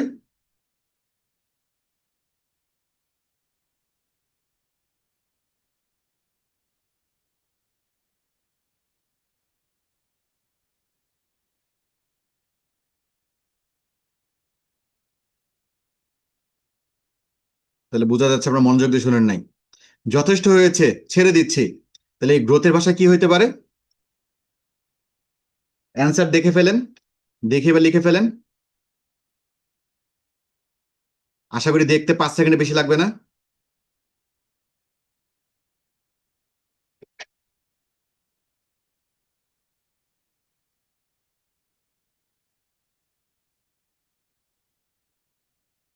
ওকে, থ্যাংক ইউ। এই তো শিখতেছেন যে আরেকটু ভিন্নভাবে চেষ্টা করি। এই যে আরেকটু ভিন্নভাবে চেষ্টা করা, এই যে আমরা একটু আগে বলছিলাম টমাস আলভা এডিসন স্কুলে থাকতে স্কুল কর্তৃপক্ষ চিঠি দিয়েছিল যে আপনার সন্তান বোকা, তাকে স্কুলে পাঠাবেন না, তাকে পড়ানো পড়াইতে পারবো না আমরা, এই এত বোকা স্টুডেন্টকে। সেই থমাস আলভা এডিসনকে তার মা তাকে পড়িয়েছিল, বলেছিল তুমি অনেক মেধাবী, তোমাকে পড়ানোর মতো শিক্ষক ওই স্কুলে নাই, তোমাকে আমি পড়াবো। এবং সেই টমাস এলভা এডিসন পরবর্তীতে কি বিজ্ঞানী হয়েছে, বাতি আবিষ্কার করেছে। এবং এই বাতি আবিষ্কার করার জন্য সে 1000 রকমের জিনিস হচ্ছে পুড়িয়েছে। এবং তার সাংবাদিকরা যখন জিজ্ঞেস করেছে আপনি 1000 বার ব্যর্থ হয়েছেন, বলছেন আমি 1000 বার ব্যর্থ হই নাই, বরং আমি এমন 1000 পদ্ধতি খুঁজে পেয়েছি যা কাজ করে না। তাহলে প্রতিটি না আমাদের সঠিক পথের দিকে এক কদম নিয়ে যায় যদি আমরা তা থেকে শিখি। শিখতে হবে। তাহলে গ্রোথ মাইন্ডসেট করার 5টা কৌশল: যে এখনো শব্দ যুক্ত করুন, যে কোনো সীমাবদ্ধ বাক্য শেষে এখনো যুক্ত করুন, যে আমি এখনো শিখিনি, আমাকে আরো ভালো করতে হবে, আমাকে আরো ডেভেলপ করতে হবে, এই এখনো শব্দ যোগ করে কথা বলবেন, তখন দেখবেন গ্রোথ মাইন্ডসেট তৈরি করতে পারতেছেন। এরপর প্রক্রিয়াকে উদযাপন করুন, শুধু ফলাফল না, চেষ্টা ও অগ্রগতিকে মূল্য দিন। যে আপনি সাজেকে যাচ্ছেন, কিন্তু সাজেকে যাওয়ার যে রাস্তা, সেই রাস্তাটাকেও হচ্ছে উদযাপন করুন। এই বাস জার্নি, তারপর হচ্ছে চাঁদের গাড়িতে করে যাওয়া, এটাকে এনজয় করুন। অর্থাৎ এই রাস্তার জার্নিটাকে এনজয় করুন। এই যে লিডার্স ক্লাব করলে কোম্পানি পক্ষ থেকে তো হচ্ছে পুরস্কার দিবে, এটা তো রেজাল্টের পর, কিন্তু লিডার্স ক্লাব হওয়ার এই জার্নিটাকে এনজয় করুন। যে লিডার্স ক্লাব হওয়ার জন্য আমার 50টা পলিসি বা 40টা পলিসি লাগবে, এই যে 40 জন মানুষের সাথে আমি কথা বলতেছি, এটাকে এনজয় করেন। যে এটা করার জন্য 5 লক্ষ প্রিমিয়াম লাগবে, এই যে 5 লক্ষ প্রিমিয়াম কালেক্ট করতেছি, এটাকে এনজয় করেন। যে এই চেষ্টাটাকে, অগ্রগতিকে মূল্য দিন, শুধু ফলাফল না। তারপর ছোট ছোট চ্যালেঞ্জ নিন, কমফোর্ট জোনের বাইরে নিয়মিত ছোট ছোট ঝুঁকি নিন, ছোট ছোট টার্গেট নিন এবং সেটা অ্যাচিভ করুন। এবং ব্রেন যদি একবার জয়ের স্বাদ পায়, ব্রেন এটা বারবার পেতে চায়। তো ছোট ছোট জয়, দেখা যাচ্ছে বড় টার্গেট নিলে সেটা হচ্ছে অ্যাচিভ করতে ব্রেনের জন্য চ্যালেঞ্জিং হয়ে যাবে। কিন্তু ছোট টার্গেট দিলেন, যে আমি আজকে 3 জনের সাথে কথা বলবো, এবং আপনি 3 জনের সাথে কথা বলতে পেরেছেন, এই ছোট একটা চ্যালেঞ্জ, তখন নিজে বলুন আজ আমি 3 জনের সাথে কথা বলতে পেরেছি, ক্যাকু ক্যাকু ক্যাকু ক্যাকু। এবং এই যে ক্যাকু ক্যাকুর গল্প কিন্তু আপনাদের শেয়ার করেছিলাম ইন্স্যুরেন্স মাইন্ডসেটের ক্লাসে, আপনার নিশ্চয়ই মনে আছে। যে কোনো একটা ভালো কাজ করলে এই ক্যাকু ক্যাকু বলতে হবে। এই সবুজ ছাতা নাটকে জাহিদ হাসান কোন একটা ভালো কাজ করলে এভাবে বলতো, আজ একটা ভালো কাজ করছি, ক্যাকু ক্যাকু ক্যাকু ক্যাকু।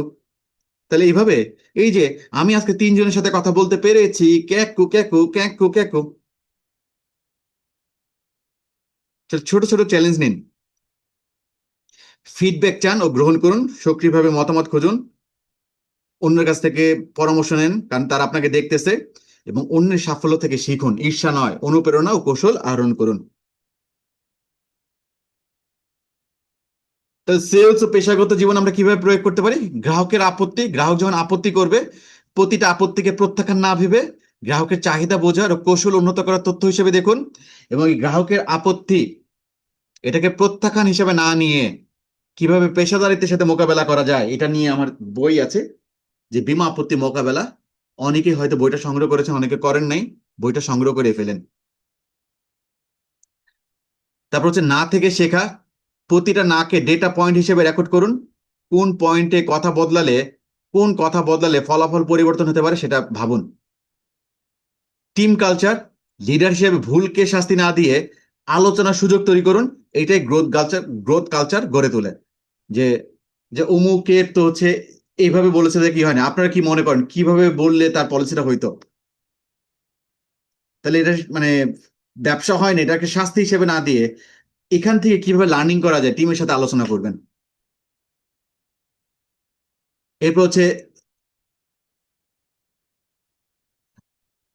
এরপর হচ্ছে ধারাবাহিক উন্নতি, প্রতি সপ্তাহে একটি নতুন কৌশল চেষ্টা করুন ও ফলাফল পর্যবেক্ষণ করুন।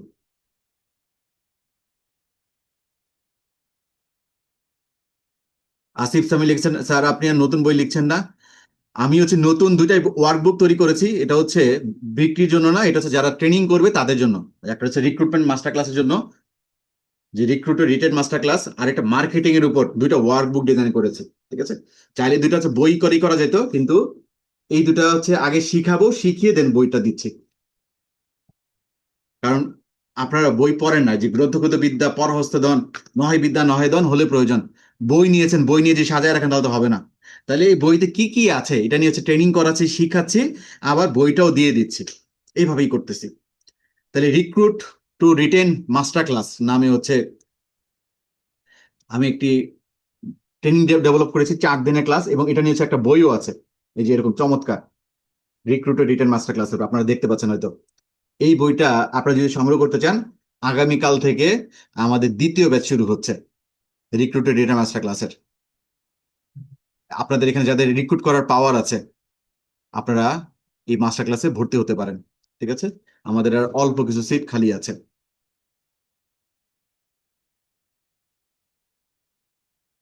এবং আপনারা এই মাস্টার ক্লাসে ভর্তি হলে আপনারা চমৎকার একটা বইও পাবেন। তাহলে বইয়ের জিনিস আগে আপনাদের হাতে কলমে শেখাচ্ছি, তারপর বই দিচ্ছে। মানে কেন এই ইনিশিয়েটিভটা নিলাম, কারণ দেখলাম অনেকে বই সংগ্রহ করে কিন্তু বই সাজিয়ে রাখে। এই জন্য এই রিক্রুট টু রিটেন মাস্টার 12টা মডিউল আছে, মানে 12টা অধ্যায় আছে। এই 12টা অধ্যায় আমরা হাতে কলমে শিখি, আলোচনা করি, কুইজ থাকে। এরপর ট্রেনিং শেষ করার পর আমরা এই বইটা দিয়ে দিচ্ছি, অর্থাৎ বইটা উল্টালে ও আচ্ছা এটা নিয়ে আলোচনা করেছিল, ও এটা নিয়ে আলোচনা করেছিল, যাতে আপনার মনে পড়ে যায়। তাহলে যাদের সুযোগ আছে বইটা সংগ্রহ করবেন। এই যে রুদ্র সাহেব হচ্ছে প্রথম ব্যাচে করেছিল, উনি আজকে হাতে পেয়েছে। এবং আমরা কিন্তু এখানে কি বানিয়ে দিচ্ছি, পোস্টার বানিয়ে দিচ্ছি, চমৎকার একটা জিনিস প্রফেশনাল ডিজাইন করে বানাই দিচ্ছি, এবং স্টিকার ভাবে প্রিন্ট করে দিচ্ছে, যাতে আপনি আঠা দিয়ে দেয়ালে লাগাইতে পারেন। ঠিক আছে, কারণ আমাদের উদ্দেশ্য হচ্ছে 2030 সালের ভিতর 10 লক্ষ বিমা উপদেষ্টা তৈরি করা। এবং যারা এই রিক্রুটার ডিটেল মাস্টার ক্লাস করবে, তাদেরকে নিয়ে আমরা এই আন্দোলনটা সফল করবো ইনশাআল্লাহ। কারণ এই ট্রেনিং এর পরই আপনাদের সাথে সম্পর্ক শেষ হবে না, থাকবে, আপনাদেরকে তৈরি করব, আপনাদের খোঁজ খবর নিব, রিক্রুটমেন্টের জার্নি শুনবো আপনাদের। তো যাদের সুযোগ আছে ভর্তি হয়ে যাবেন, আর অল্প কিছু সিট খালি আছে।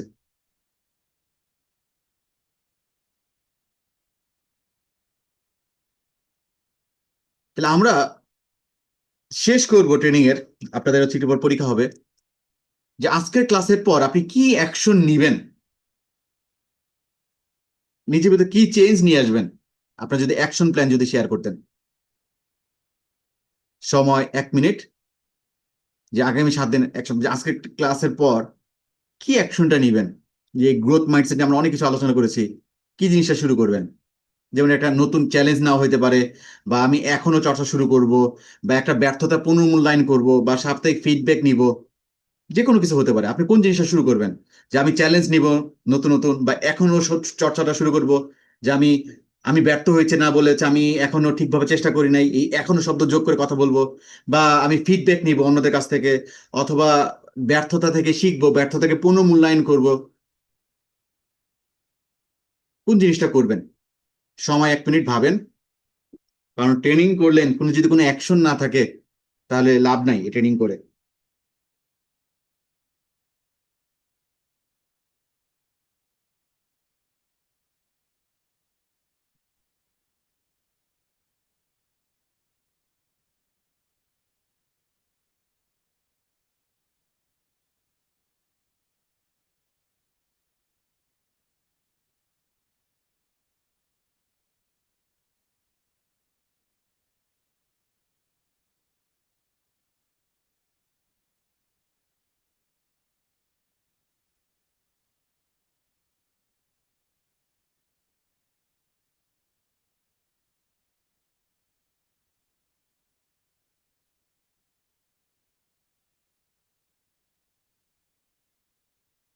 নতুন একটা চ্যালেঞ্জ নিব।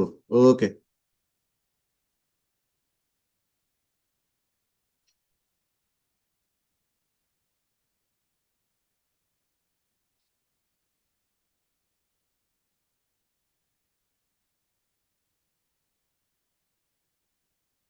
নতুন উদ্যমে শুরু করবো রাজন সাহেব। ওকে।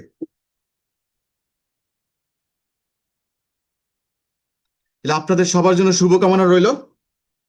আমরা একটু পর হচ্ছে পরীক্ষার লিংক, এই যে গ্রোথ মাইন্ডসেটের উপর একটা পরীক্ষা আছে, পরীক্ষার লিঙ্কটা হচ্ছে গ্রুপে দিয়ে দিব, সবাই পরীক্ষাটা দিয়ে ফেলবেন।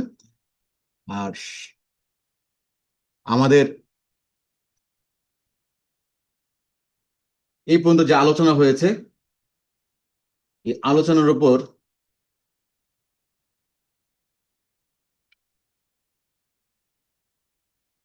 সেপ্টেম্বরের 4 তারিখ আপনাদের হচ্ছে পরীক্ষা হবে, অর্থাৎ আগামী 10 দিন প্রিপারেশনের সময় পাচ্ছেন। সেপ্টেম্বর 4 তারিখে আমরা হচ্ছে সেকেন্ড সেমিস্টার ফাইনাল এক্সাম নিব। ইন দ্য মিন টাইম হচ্ছে আমরা হচ্ছে গ্রুপে হচ্ছে স্লাইড গুলো দিয়ে দিব সেকেন্ড সেমিস্টারের, যাতে আপনি পড়তে পারেন, স্লাইড গুলো একটু পড়বেন, তাহলে দেখবেন হয়ে যাচ্ছে। ঠিক আছে, তাহলে সেপ্টেম্বরের 4 তারিখ আপনাদের হচ্ছে সেকেন্ড সেমিস্টার ফাইনাল পরীক্ষা, আমরা লিঙ্ক দিব আপনাদেরকে। ইন মিন টাইম আপনারা হচ্ছে পড়ে ফেলবেন সবগুলো স্লাইড। আর আপনাদেরকে আবারও আহ্বান জানাচ্ছি,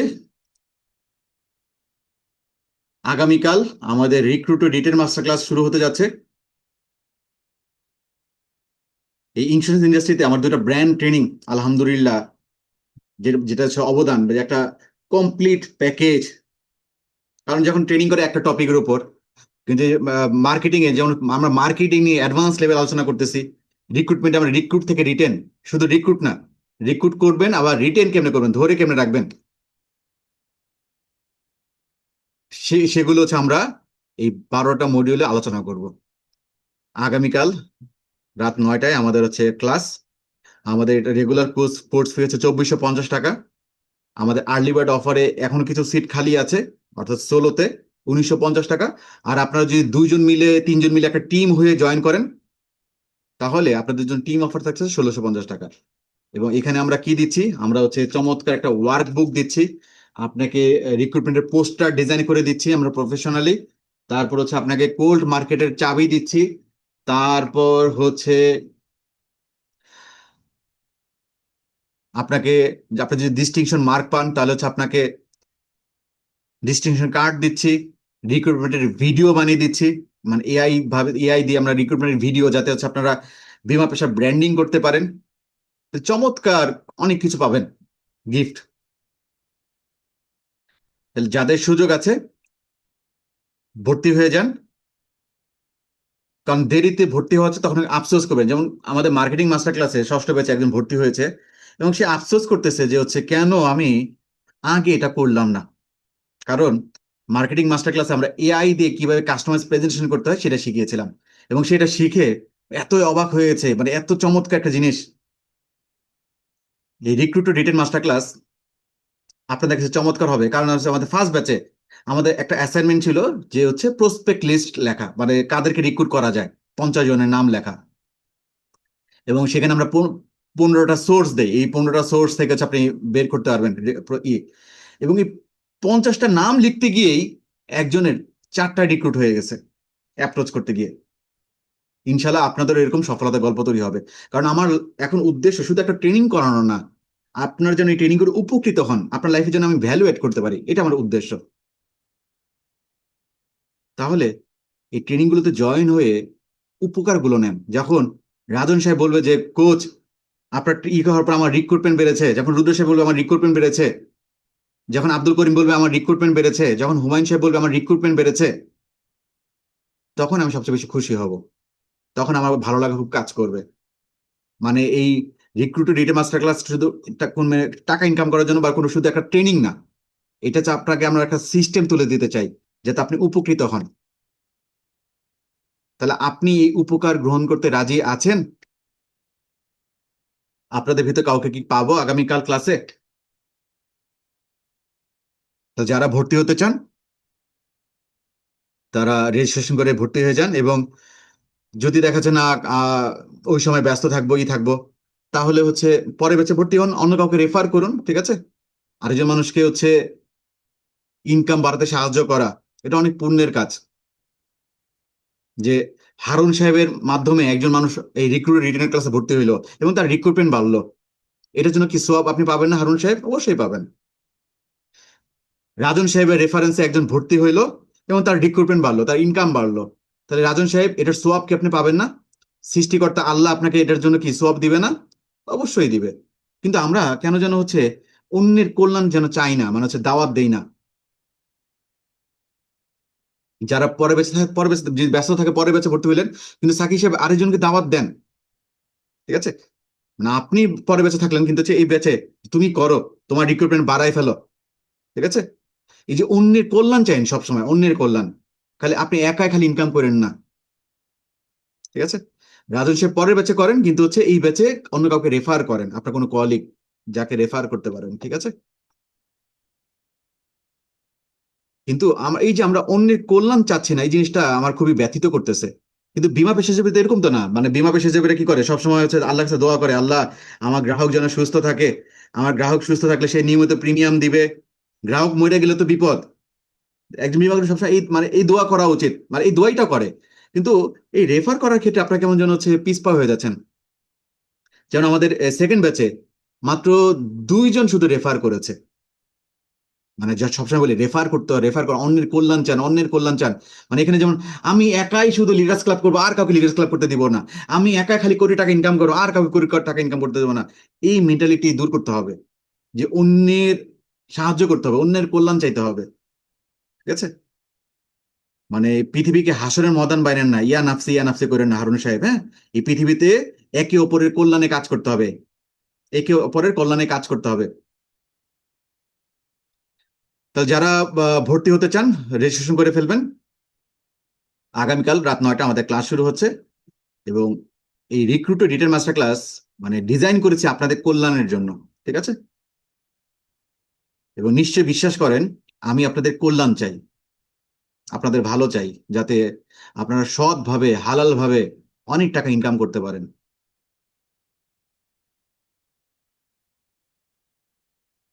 ওকে, তাহলে সবাই ভালো থাকেন। এবার হচ্ছে আপনাদের 15 মার্কের হচ্ছে একটা কুইজ না হবে, আমরা গ্রুপে শেয়ার করে দিব। আর রুদ্র সাহেব যে প্রশ্ন করেছেন যে হচ্ছে ক্লাসের স্লাইডগুলো আমরা দিয়ে দিব। আর রেকর্ডিং আছেই, আপনি যদি হচ্ছে গ্যালারি ইসে যান, মানে মিডিয়াতে যান, তখন সব রেকর্ডিং পেয়ে যাবেন ওখানে, হ্যাঁ, সব রেকর্ডিং গুলো দেওয়া আছে। আমাদের হচ্ছে স্লাইড থেকে আমরা হচ্ছে প্রশ্ন করব, স্লাইডগুলো হচ্ছে আরেকবার পড়বেন, এই জন্য আমরা স্লাইডগুলো গ্রুপে দিয়ে দিব, ঠিক আছে? তাহলে সবাই ভালো থাকেন। আপনাদের সাথে গত মার্চ থেকে সুন্দর একটা জার্নি আমরা কাটিয়েছি, এবং এই যাত্রাপথে আমার সম্পূর্ণ উদ্দেশ্য ছিল আপনাদের কল্যাণ। এই জন্য আপনাদের কল্যাণ চাওয়ার জন্য অনেক সময় আমাকে হয়তো কটু কথা বলতে হয়েছে, একটু রূঢ় ভাষা ব্যবহার করতে হয়েছে, কিন্তু আমার ইন্টেনশন, আমার উদ্দেশ্য ছিল আপনাদের কল্যাণ করা। এবং এই গত 6 মাসে আপনি যদি বিন্দু মাত্র যদি উপকার পেয়ে থাকেন, তাহলে আপনার কাছে আহ্বান থাকবে আমার জন্য দোয়া করবেন, যাতে আমি অনেক বছর আপনাদের সেবা দিতে পারি, আপনাদের কল্যাণে যেন কাজ করতে পারি। তো সবাই ভালো থাকেন। খুব শীঘ্রই আপনাদের সেকেন্ড সেমিস্টার ফাইনাল পরীক্ষা হবে, এবং সবাই কৃতিত্বের সাথে পাশ করেন, এই আশাবাদ ব্যক্ত করে আজকের ক্লাস এখানে শেষ করছি। সবাইকে আসসালামু আলাইকুম।